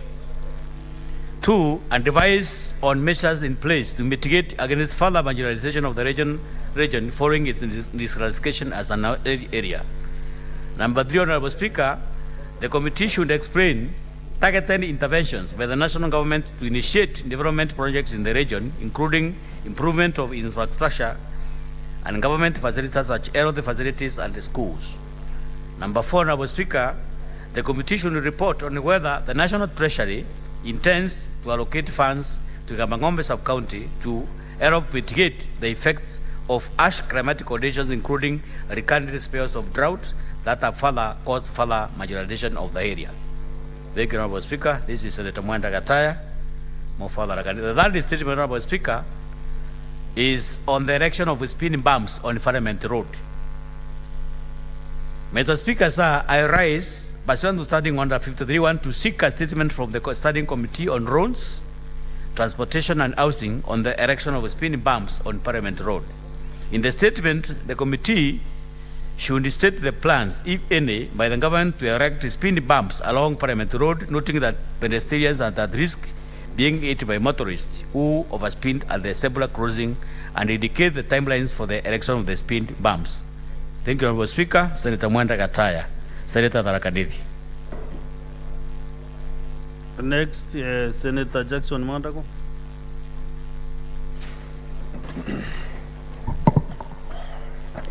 Mr. Speaker, I rise pursuant to Standing Order number 53.1 to seek a statement from the Standing Committee on National Cohesion, Equality, Equal Opportunity and Regional Integration regarding the reservation of 5% of employment positions for persons with disabilities in the public sector.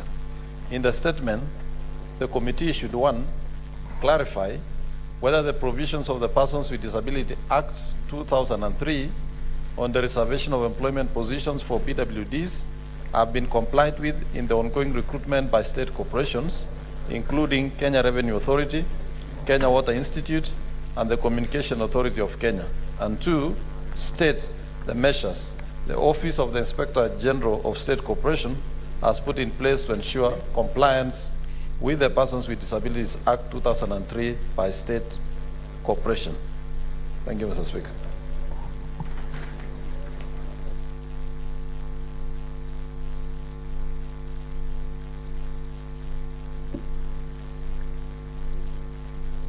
Statement number 7 by the Meru Senator is deferred to the next sitting. Senator Reverend Julius Mulgo, West Pokot County.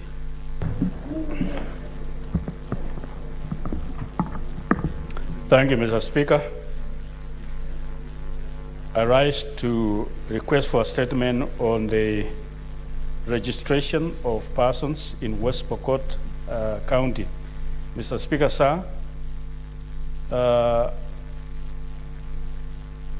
in the statement, the committee should indicate plans, if any, by the government to establish national registration bureau offices in all sub-counties of West Pokot County, and secondly, state measures in place to enhance access to the service, such as national identification cards, among other services offered by the National Registration Bureau by residents of the county.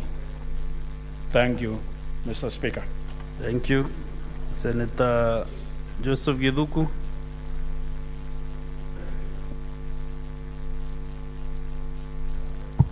Thank you, Mr. Speaker. Mr. Speaker, I rise pursuant to Standing Order 53, subsection 1, to seek a statement from the Standing Committee on Roads, Transport and Housing on the construction status of the road connecting Lake Kenyatta Primary School to Uziwa Junction in Lamu County. In the statement, the committee should provide details of the tender. The committee should provide the details of the tender of the upgrade of the road from earthen to concrete paving blocks, including the date, identity of the contractor who won the award, the amount of funds allocated for the project, and the scope of works to be undertaken. Clarify whether the Ministry of Roads and Transport is aware that the work was done, but the concrete paving blocks were subsequently removed by the contractor, and if so, state the reason of the same. And number 3, state the measures in place, if any, by the government to have the road reconstructed to the specification provided in the tender award, providing the timeline for the completion of the project. Thank you, Mr. Speaker. Next is a statement by Senator Rafael Chimera.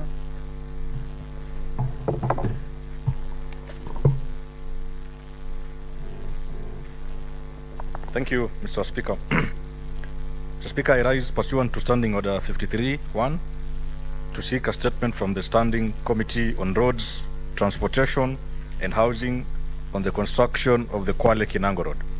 In the statement, the committee should, number 1, provide a comprehensive report on the current status of construction and maintenance of the Kwale-Kinango Road, indicating the timeline for completion of the project.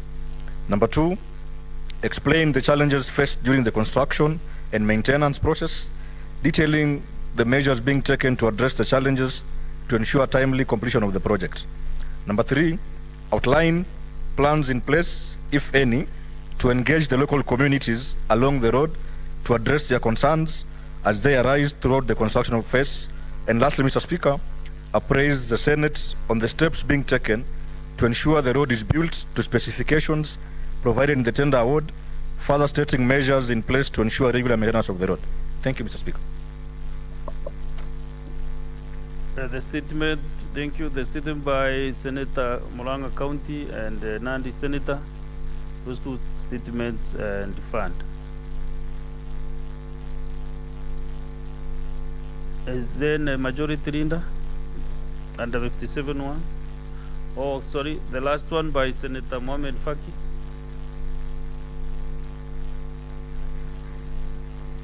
Asante Mheshimiwa Spika kwa kunipa fursa hii. Nimesimama Mheshimiwa Spika kuambatana na kanuni ya 53(1) ya kanuni za kudumu za bunge hili kuomba kauli kutoka kwa kamati ya kudumu ya usalama wa kitaifa, ulinzi na uhusiano wa kimataifa kuhusu kuchapishwa kwa pasipoti nchini ambako kuna athiri mipango ya safari ya mahujaji wanaokwenda Maka, mji wa Maka nchini Saudi Arabia kwa ibada yao ya hija mwaka huu. Mheshimiwa Spika, katika taarifa hiyo kamati iangazia yafuatayo: iarifu Seneti chanzo cha ucheleweshaji wa usindikishaji wa pasipoti katika idara ya uhamiaji, ikizingatia madhara na usumbufu unaoletwa na ucheleweshaji huo kwa mahujaji wanaokwenda Maka, Saudi Arabia kutekeleza ibada ya haji katika mwezi huu wa Juni mwaka 2023. Mheshimiwa Spika, ibada ya haji inatarajiwa baadaye mwezi ujao kuanzia tarehe 20 mwezi wa 6 mwaka huu. Mheshimiwa Spika. Pili, Mheshimiwa Spika, ieleze ni hatua gani serikali inachukua kuharakisha usindikaji na uchapishaji wa pasipoti hizo, ikizingatiwa kwamba mahujaji watalazimika kuvunja na kughairi safari zao iwapo jambo hilo halitatatuliwa kwa haraka. Mheshimiwa Spika. Tatu, ibaini ni mipango gani inafanywa na taasisi ya Kenya Hajj Mission iliyoko chini ya uongozi wa Supreme Council of Kenya Muslim SUPKEM kuhakikisha kwamba mahujaji katika msimu huu wa haji wanapata usaidizi mwafaka, ikiwepo kufuatilia na idara ya uhamiaji pamoja na Wizara ya Mambo ya Ndani na Utawala wa Kitaifa kuharakisha uchapishaji wa pasipoti hizo. Mheshimiwa Spika, asante kwa kunipa fursa hii. Majority Leader.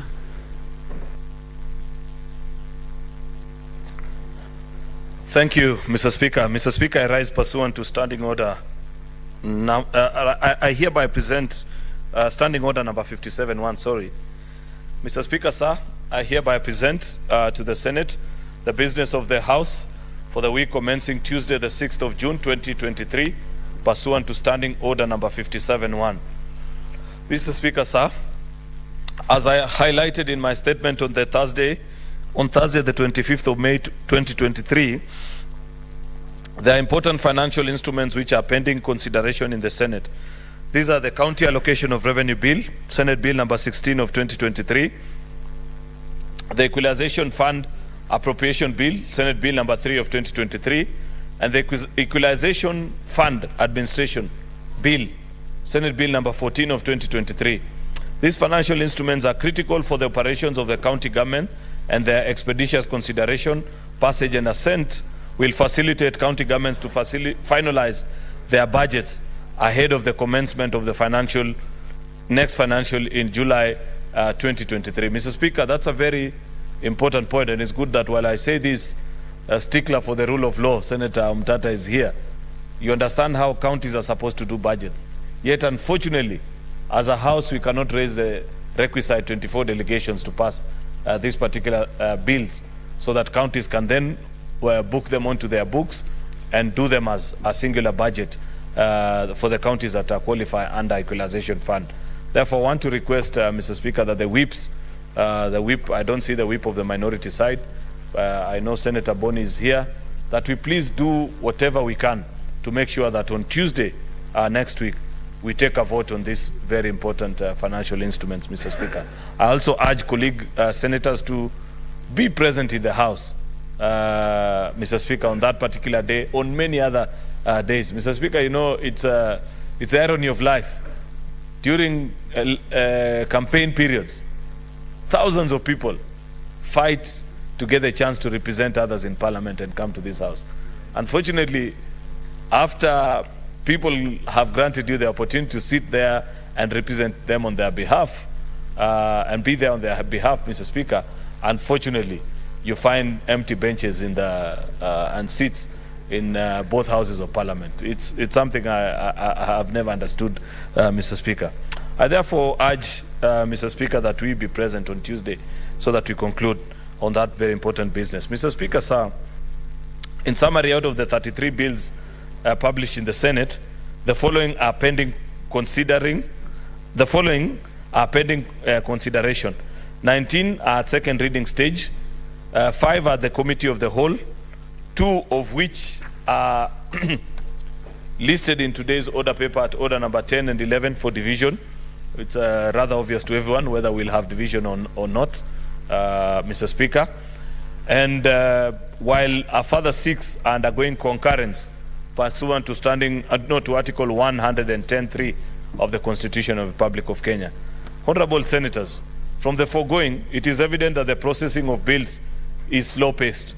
Contributing factors to this state of affairs include unavailability of movers to prosecute their business, lack of quorum, which I have addressed myself to, lack of sufficient county delegations. I have mentioned and said as much this afternoon, Mr. Speaker. I therefore cannot overemphasize the need for senators to prioritize House business in the plenary, for movers of bills to be available in the chamber, and for senators to remain in the House until conclusion of business. It is also imperative for the majority and minority party whips to mobilize the requisite number of senators for divisions on bills to be undertaken in a timely manner. Mr. Speaker, I'll point out that while this hasn't been done, I believe it will be done in the course of the day. Yesterday at the Senate Business Committee, we received a report, Mr. Speaker, point-for-point comparison of how much business the previous Senate had transacted by this point of their term, Mr. Speaker. It mirrors almost word for word, Mr. Speaker, that we have done equal work in the last, is it about 9 months now, Mr. Speaker, of our existence, as compared to the previous Senate. Yet, Mr. Speaker, you know that the previous Senate, because of the disputed presidential election, did not actually properly sit until December of 2017, Mr. Speaker. We have been in this House since September 2017, yet, because of what I have just described, Mr. Speaker, we continue to face these challenges. I appeal to colleagues, senators, that please let us take the business of this House with the seriousness that it deserves. The petitions process is gaining prominence, Mr. Speaker, whereupon members of the public are exercising their right under Article 37 and 119 of the Constitution to submit prayers for the Senate to consider any matter within its authority. There are presently 19 petitions which have been referred to the various committees. This is aside from the 2 that are listed in today's order paper. I urge respective standing committees to which these petitions have been referred to expedite consideration of the petitions and to table reports pursuant to standing order number 238-2. Mr. Speaker, I did mention earlier while commenting about petitions that this is a continuous stamp of approval that members of the public give us as a house. The fact that they keep on sending petitions before this house, sometimes even like today, Mr. Speaker, was quite significant. A matter that had been taken to the National Assembly wasn't properly resolved, found its way by way of petition by students of Kenyatta University, Mr. Speaker, to this house. That's a stamp of approval. That's people saying that they believe in the Senate that we can dispense of this business. It's my hope, Mr. Speaker, sincere most of it, that our colleagues who serve in the various committees will expeditiously consider those petitions and report the relevant business, Mr. Speaker. Not to mention the fact, Mr. Speaker, that Senator Sige, on behalf of a citizen of this country, presented what I will consider a class action petition, Mr. Speaker, where an ordinary citizen is inviting this House to look into the operations of corporations that are huge enough, perhaps, even to look the other way in terms of their obligations and not have any of our state agencies nab them on their bad practices. But the citizen believes that this Senate has men and women of integrity, that this Senate has the power, Mr. Speaker, and the wherewithal that is needed to take on this institution and give justice to the people of Kenya. Mr. Speaker, there are 22 motions on diverse topics which are also pending for consideration. I urge the respective movers, Mr. Speaker, of these motions to be in the chamber whenever they are scheduled in the order paper. It's unfortunate, Mr. Speaker. I know that the substantive speaker gave communication a few weeks ago, Mr. Speaker, on what happens to motions that are called upon and their movers are not present in the House. We thought that that will at least encourage people who bring motions to this House to be seated. But I know that many of them continue to be dropped. Perhaps even many others will be dropped just a few minutes after I'm done with this statement, Mr. Speaker, for the simple reason that somebody has proposed a motion, but they don't have the time to either be present or at least write to the Speaker and inform them of the reason for their absence and why they prefer that that matter be deferred, Mr. Speaker. I cannot even address myself more than that on that particular.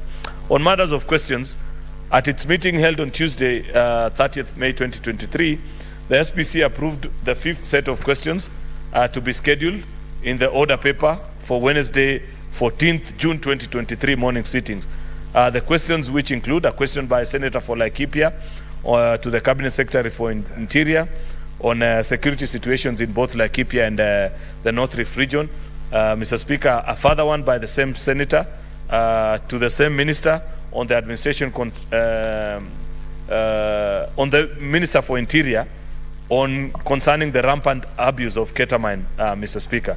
There's also a question by Senator Said Chute of Marsabit to the Minister for ASAL and Regional Development concerning state of tendering for relief food in the country.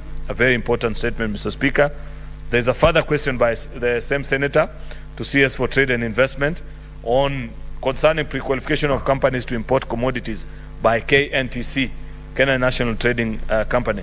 Of course, Mr. Speaker, I know when we began this business of question time to Cabinet Secretaries, our colleagues from the minorities side had their misgivings about the process, but I'm glad to note that increasingly as this process has gone on, I see many of them show up on Wednesday morning, including none other than the leader of minority and a few other senators that I saw this morning actually, and they participated in asking questions to ministers directly here on the floor on issues touching on their specific counties, Mr. Speaker. I believe, as is the course of politics, Mr. Speaker, somehow some things always resolve themselves. I hope that that matter will stand resolved and we shall carry on together as a Senate and have an opportunity to ask ministers. I have seen also, Mr. Speaker, something which I do not complain about because it's not in my business to complain.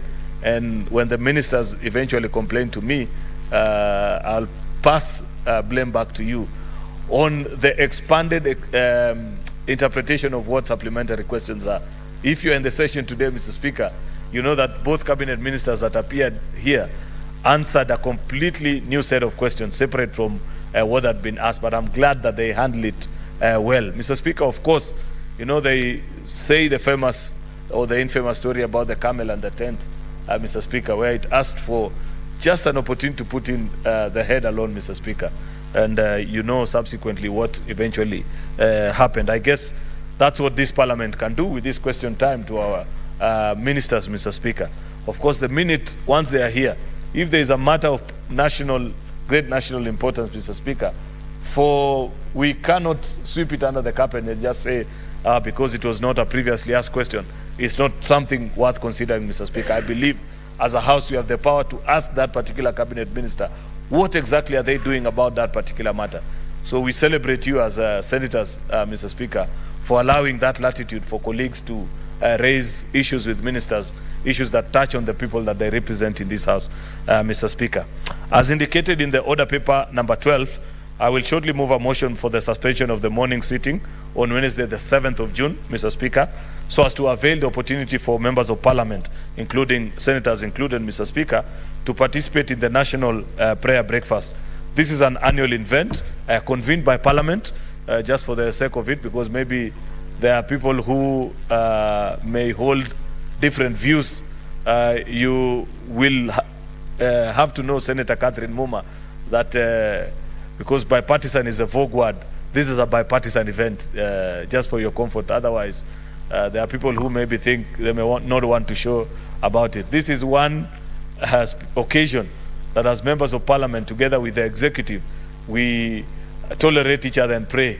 Hope that the prayers can intervene and solve some of the problems that we continue to face. Of course, there is an all-important ritual that on many occasions, Mr. Speaker, we are allowed to sing and present a hymn. Because of the very blessed Senator Crystal Asige, Mr. Speaker, I suggest that on Tuesday, maybe at 4 o'clock, she can organize so that we practice the hymn that we are going to sing on that particular day. It is embarrassing to sing with our colleagues from the National Assembly. Senate can do a better job on its own. So, Mr. Speaker, with your permission, I hope Senator Crystal Asige is properly briefed on that particular matter, Mr. Speaker. Finally, Mr. Speaker, on Tuesday, the 6th of June, 2023, SBC will consider and approve business of the day. This will contain business that will not have been concluded from the order paper today, Mr. Speaker, and we will guide the same. Mr. Speaker, in conclusion, I wish all honorable senators a happy Madaraka Day tomorrow, being 1st June 2023. I thank you, colleague senators, and hereby lay the statement on the table of the Senate. Thank you. Thank you, Majority Leader. As you have already indicated, you see now we cannot transact several businesses here because we have no numbers to go to division. Therefore, business appearing as order number 8, 9, 10, and 11 are defined. We go to order number 12. Order number 12, motion, suspension of the morning sitting of the Senate on Wednesday, 7th June, 2023. Majority Leader. Mr. Speaker, sir, I beg to move this motion in an amended form that, notwithstanding the resolutions of the Senate made on the 16th of February 2023 and 29th March 2023, pursuant to the Standing Order number 32 on approval of the Senate calendar regular sessions for the second session 2023, and further notwithstanding the provision of Standing Order number 34.1, the Senate resolves to suspend its morning sittings on Wednesday, the 7th of June 2023. Mr. Speaker, sir, the reason I moved the motion in an amended format is because previously when I gave the notice of motion, it was assumed that that prayer session actually was to happen today actually, Mr. Speaker, but because of many other reasons, it couldn't be undertaken. It has been moved to next week, Mr. Speaker. Like I have mentioned, I served in PSC, Mr. Speaker, and I know that Parliament is a significant contributor. Actually, from our own accounts as Parliament, we fund this particular event, and therefore, and we sit together. Of course, there is chairmanship. I think Senator Dan Manzo is one of the co-chairs, alongside, I'm not sure who serves as a co-chair from the National Assembly in the planning and putting together this event. Therefore, it is important, Mr. Speaker, like I mentioned a few minutes ago, for members to find time and attend to this function. Therefore, Mr. Speaker, I want to request the House to agree with me in this procedural motion that we suspend our sittings on that Wednesday morning, and then we shall resume later on in the afternoon, Mr. Speaker, after the prayers. Mr. Speaker, I beg to move and request Senator Raphael Chimera to second. Senator Chimera.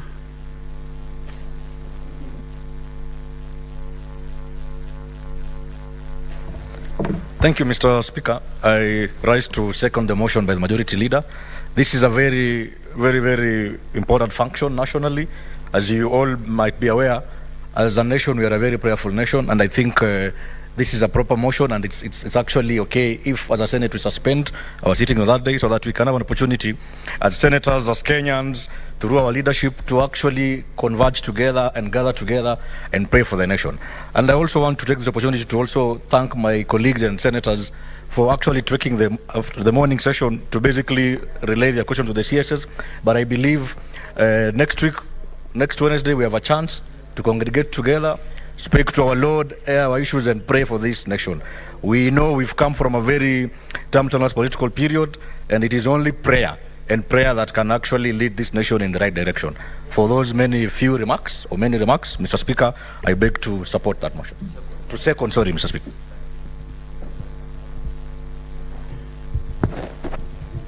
Honorable Senators, I propose the question that notwithstanding the regulations of the resolutions of the Senate made on 16 February 2023 and 19 March 2023, pursuant to Standing Order 32 on approval of the Senate calendar, regular sessions for the second session 2023, and further notwithstanding the provisions of Standing Order 34.1, the Senate resolves to suspend its morning sitting on Wednesday, 7th June 2023. Asige Kage Christo, you want to make a contribution? Thank you, Speaker. I had pressed the microphone actually to make contributions to the statements. I didn't know that we were not going to be contributing to the statements that were laid under 53.1. We were time bound. Time was not with us. So today I used the word may. Then Senator Koiti. Omtata. Yes. I think I had wanted to contribute to the motion, and I would like to contribute by saying that having adjourning for the prayer day is apt. Even though we are not a theocracy and we masquerade as one, it's important that those who want to pray are given an opportunity to pray, and we say to it that the opportunity is granted, since it will be interdenominational, only that prayers are a private function, and a taxpayer should not pick up the bill. So my majority leader told us that Parliament contributes. I've not been asked for my contribution, so I don't know how Parliament contributes. Is it from the taxpayers' funds or from our funds? But it's a good thing to pray, as long as the taxpayer does not pay for the prayers. The others shall be violating the Constitution on the establishment of religion. There should be no state religion, either in terms of all religions being state religions or one religion being a state religion. There will be no state religion. So we should avoid trying to portray this country as a theocracy, but we should give room to God in the public spaces, but as a private endeavor, not to be paid for by the taxpayer. And I will not attend the prayer meeting unless I get an invoice saying you have to pay so much, because I know there's a lot of food being eaten there. So I've not been invoiced for that. So I will not participate in the stealing of public funds by MPs. Thank you, Mr. Speaker, sir. Thank you, Senator Moses Kajwan. Mr. Speaker, I rise to support the motion. Mr. Speaker, when I look at the Constitution of Kenya, the preamble says, "We, the people of Kenya, acknowledging the supremacy of the Almighty God of all creation." And Mr. Speaker, that preamble does not talk about the Jewish God, the Islamic God, the African God, the Caucasian God. It talks about God of all creation.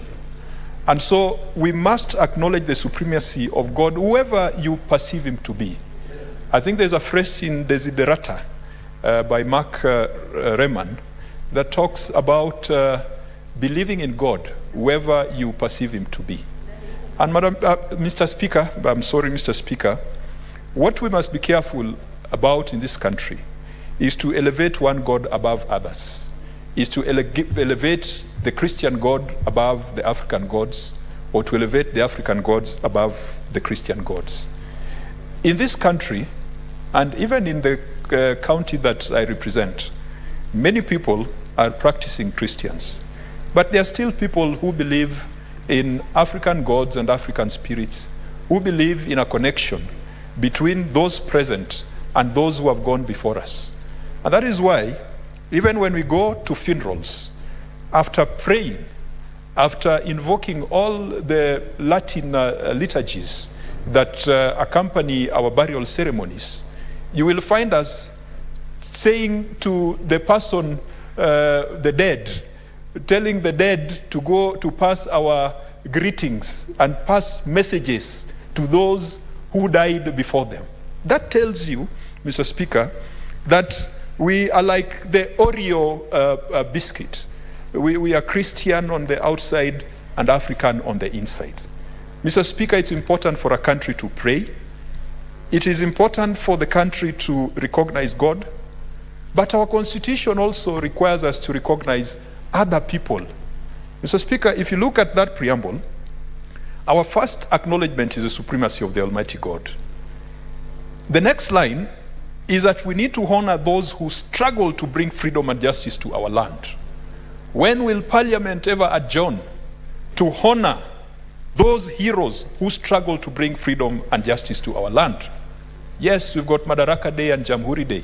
Those are national and public holidays. But when will Parliament deliberately take time to honor those who heroically struggled to bring freedom and justice to our land? Mr. Speaker, that preamble is the basis upon which the state of Kenya is established. And so let us not only think about God when things are going bad. Let us think about the heroes who established this state called Kenya. Let us look at the other commitments that we have made in our Constitution. Mr. Speaker, God helps those who help themselves. And I do believe in that. And there are some people who think that that is a saying by dynasties and not a saying that favors hustlers.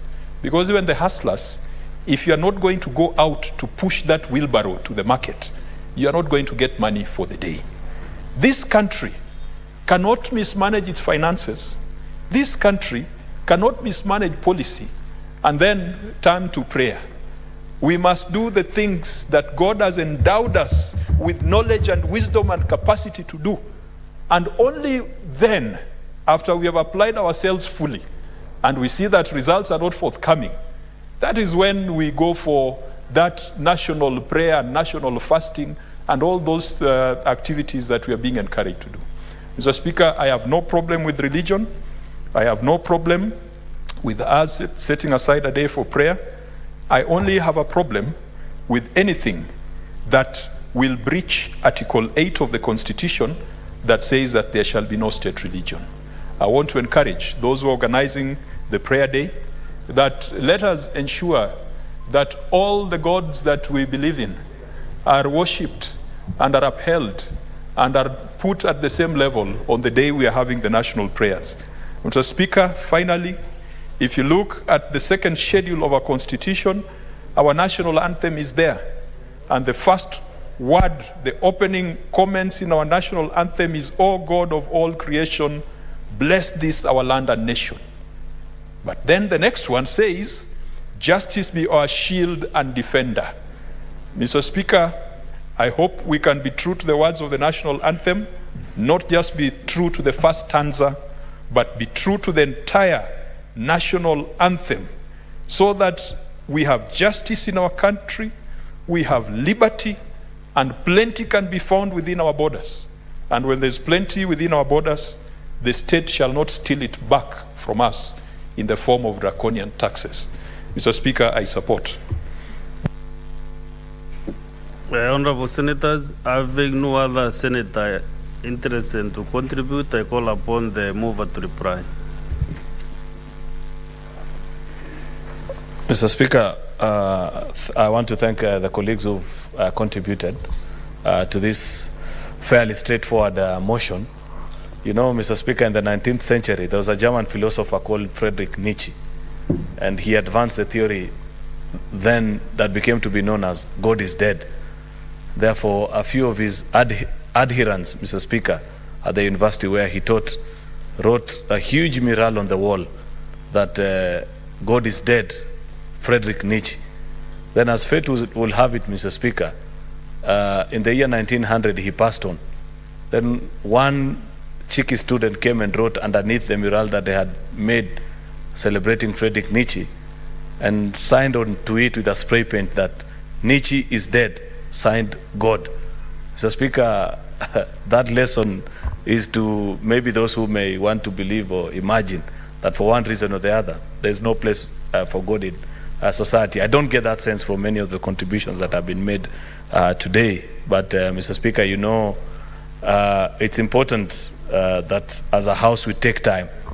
And I appreciate what Senator Kajwang has read for us on the sanctity of our thoughts and the place of God in our affairs as a state, Mr. Speaker.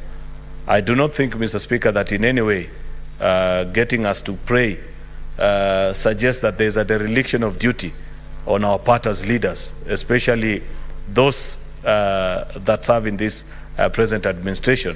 But rather, it's an admission, Mr. Speaker, that despite all the knowledge that we may have, sometimes there are challenges that are beyond the will and the power of man that only the supernatural can solve for us, Mr. Speaker. And therefore, to take time for 2, 3, or 4 hours at most, because I've attended many of these breakfasts, to, as a national leaders, reflect on where our country is and where we need to go, I do not think that it suggests in any way, Mr. Speaker, that we have surrendered and are saying that only prayers can solve us, Mr. Speaker, much as we know that actually in most of these things, Mr. Speaker, especially the challenges that we face today as a country, Mr. Speaker, that it will take beyond the actions of man to rescue where we are, Mr. Speaker, because the challenges that Kenya faces today, Mr. Speaker, are quite unique and interesting. Because on one side, you have people trying to resolve them, and on the other, you have people who are part and parcel of creation of the mess, who are now shouting loudest, Mr. Speaker, about how not to resolve that particular mess, Mr. Speaker. It's a unique situation that we find ourselves in as a country. But we hope, Mr. Speaker, that in times of prayer, we can take time to reflect and think even about the less fortunate, Mr. Speaker, because of just a mere proposal, Mr. Speaker, of something called a housing levy. Now the conversation has been alive for the first time. In fact, yesterday, Mr. Speaker, a constituent of mine asked me, what is this law that you people have brought? Little did they know that finance bill has always been part and parcel of parliamentary practice, that it's a yearly ritual in Parliament, that it's done, its consideration. And when I reminded them, Mr. Speaker, that if you recall 3 or 4 years ago, there was a similar fight when VAT was being introduced on petrol and fuel, Mr. Speaker, and that there was a big divide in the National Assembly at that particular time, is when they recalled that indeed there have been such conversations before. Of course, Mr. Speaker, we find ourselves in a unique place that unfortunately cheap and retrogressive politics, Mr. Speaker, unfortunately cannot solve this particular problem, Mr. Speaker. I hope that when we take time to pray that particular time, as leaders will come to the realization that we have a country to mind after we are done with our politics, depending on whichever side of the divide we belong to, Mr. Speaker. Mr. Speaker, I wouldn't wish to say, I'm sure there are other opportunities to say a lot on that particular topic, let me not flood on this very important motion, Mr. Speaker, that allows us as a House to take a break and go and pray, Mr. Speaker. So I welcome everybody, including Senator Mtata, who has said he wants to see an invoice. I will gladly tell him that I have paid for you, so you are more than welcome, Mr. Speaker, on that day. Thank you.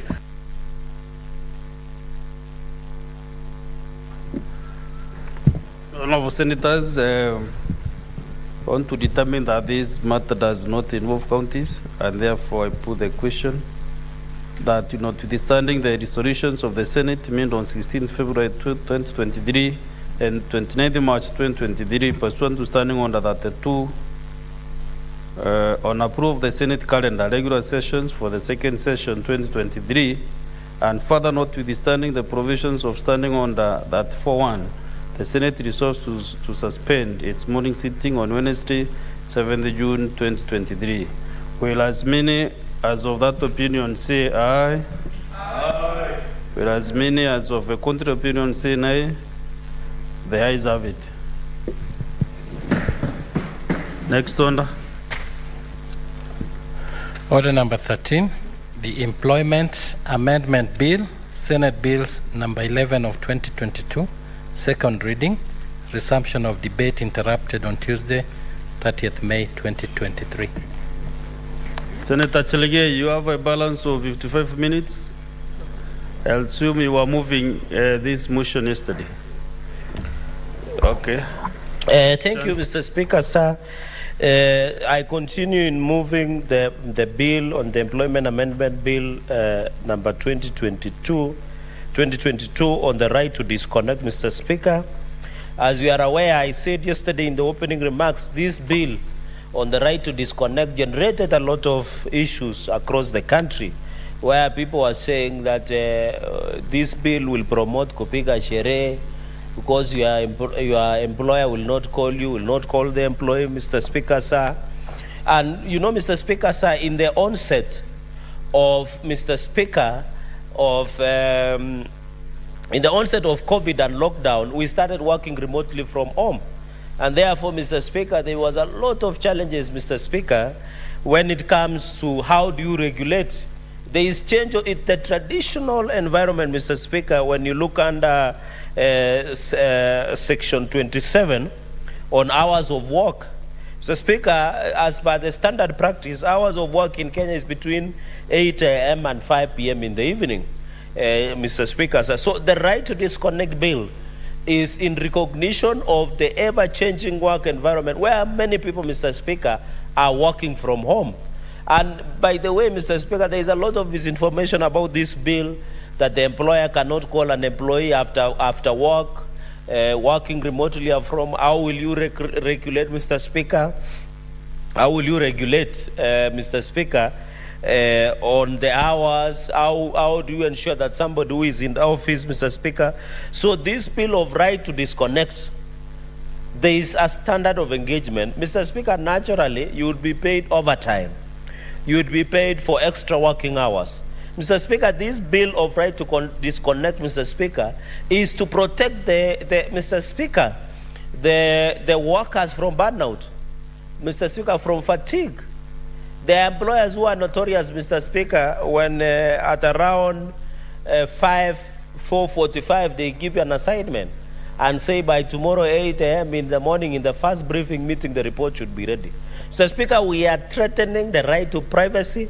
We are threatening, Mr. Speaker, the right to family, Mr. Speaker, which is very important because family time, right to privacy, Mr. Speaker, is important. Mr. Speaker, this right to disconnect, for example, is many people have been given opportunity, Mr. Speaker, and the right to disconnect. Developed countries like France in 2016, Mr. Speaker, passed the law. Belgium has done, and where we have 65,000 on the public sector, Mr. Speaker, France passed in January, Belgium, Mr. Speaker, or Madam Speaker, Portugal passed the right to disconnect. US is in the consideration. In 2012, Volkswagen Company Limited gave powers where it was being blocked. The from getting emails beyond 5 p.m., Madam Speaker. And because this was to protect from burnout and overwork, Madam Speaker, sorry, I've noted the change on the seat. Therefore, even, Madam Speaker, in January 2021, the European Union, came up with the right to disconnect as a worker's right to be able, Mr. Speaker, and this is the definition that right to disconnect has been given, Madam Speaker. The EU have defined right to disconnect to mean right to disconnect a worker's right to be able to disengage. Right, Madam Speaker, to disconnect a worker's right to be able to disengage from work and refrain from engaging in work-related electronic. That's a mouthful of definition, Madam Speaker, and therefore, to refrain from engaging in work-related electronic communications, e.g. emails, other SMSs during non-working hours. So that is how right to disconnect has been defined. And I want Kenyans to understand there must be a proper way of doing these things. And therefore, in my opening remarks, Madam Speaker, it is important. I wanted to open the remarks of this, the right of employees to have their personal time and privacy respected and for connected purposes. So that when you go after 5, Madam Speaker, there is an argument in the country, Madam Speaker, where people are asking, for example, how can we implement this law? I've seen even Federation of Kenya Employers raising questions on how you can comply with it. I've seen, what I'm just doing, Madam Speaker, is just migrating the workspace to in line with the remote working from home. But Madam Speaker, when you look at Article 41 on labor relations, it talks about every person has the right to fair labor practices. Every worker has the right to reasonable working conditions, Madam Speaker. Therefore, it's a labor right. Even under the Employment Act, we must provide a reasonable working environment, Madam Speaker. Madam Speaker, even if you look at the Section 31, Employment Act, it's about housing, Madam Speaker. And in that housing, you have seen a situation where the issue of a housing levy ban is becoming a serious issue. In fact, Kenyans did not know the provision of Section 31, where, Madam Speaker, I can just read for the benefit of colleagues, is Section 31. An employer shall at all times, at his own expense, provide reasonable housing accommodation for each of his employees, either at or near to the place of employment. This is the finance bill on talking about housing levy fund, Madam Speaker. Now Kenyans are realizing that that you must provide for your employees a housing. You know, people used to imagine that the obligation, and the Employment Act is very, so what I'm just increasing is enriching reasonable working conditions. So that one, to protect employees. Madam Speaker, you are the floor of the House, and I heard your serious contribution on mental health of police officers. Most of our employees in Kenya and workers are suffering from mental burnout, mental illness, because of the pressure from work. People are suffering from diabetes, pressure, heart-related diseases because of the pressure of targets. But as Speaker, in fact, private like banks, you must target. People are given, you must target. I'm not saying, sorry, Madam Speaker, I'm not saying that people should not sign performance contract. They should. Because they are targets. They are being told, if you don't achieve this, you are fired. But Madam Speaker, it destabilizes even the mind of that employee. And you find employees feel now disengaged from their family. And you know, the basic unit of any society is having a strong family. That is the strength of a nation.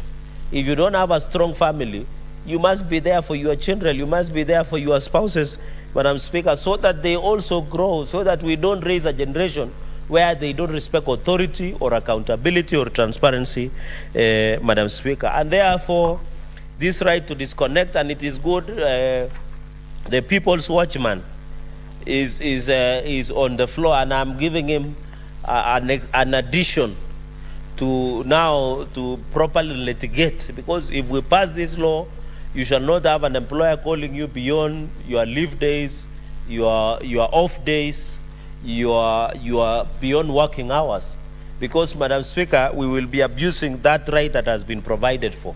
And therefore, Senator Okiya Omtata, as the People's Watchman and one of the serious litigators on the human rights that we have in the Republic, Madam Speaker, will have opportunity to also look at the law and be able to write. Madam Speaker, many people would argue this is the first law in Africa. Many people would say, why would we need to disengage? I've given enough reasons as to why. Right to privacy, avoid burnout, protect mental wellness of the employees, ensure fair work, fair remuneration, equal work, equal to equal pay. And therefore, Madam Speaker, it is very important. Where, I'm told in some organizations that some of the managers give work to their employees immediately before 5, which is unfortunate and which is unfair, Madam Speaker. I know they could be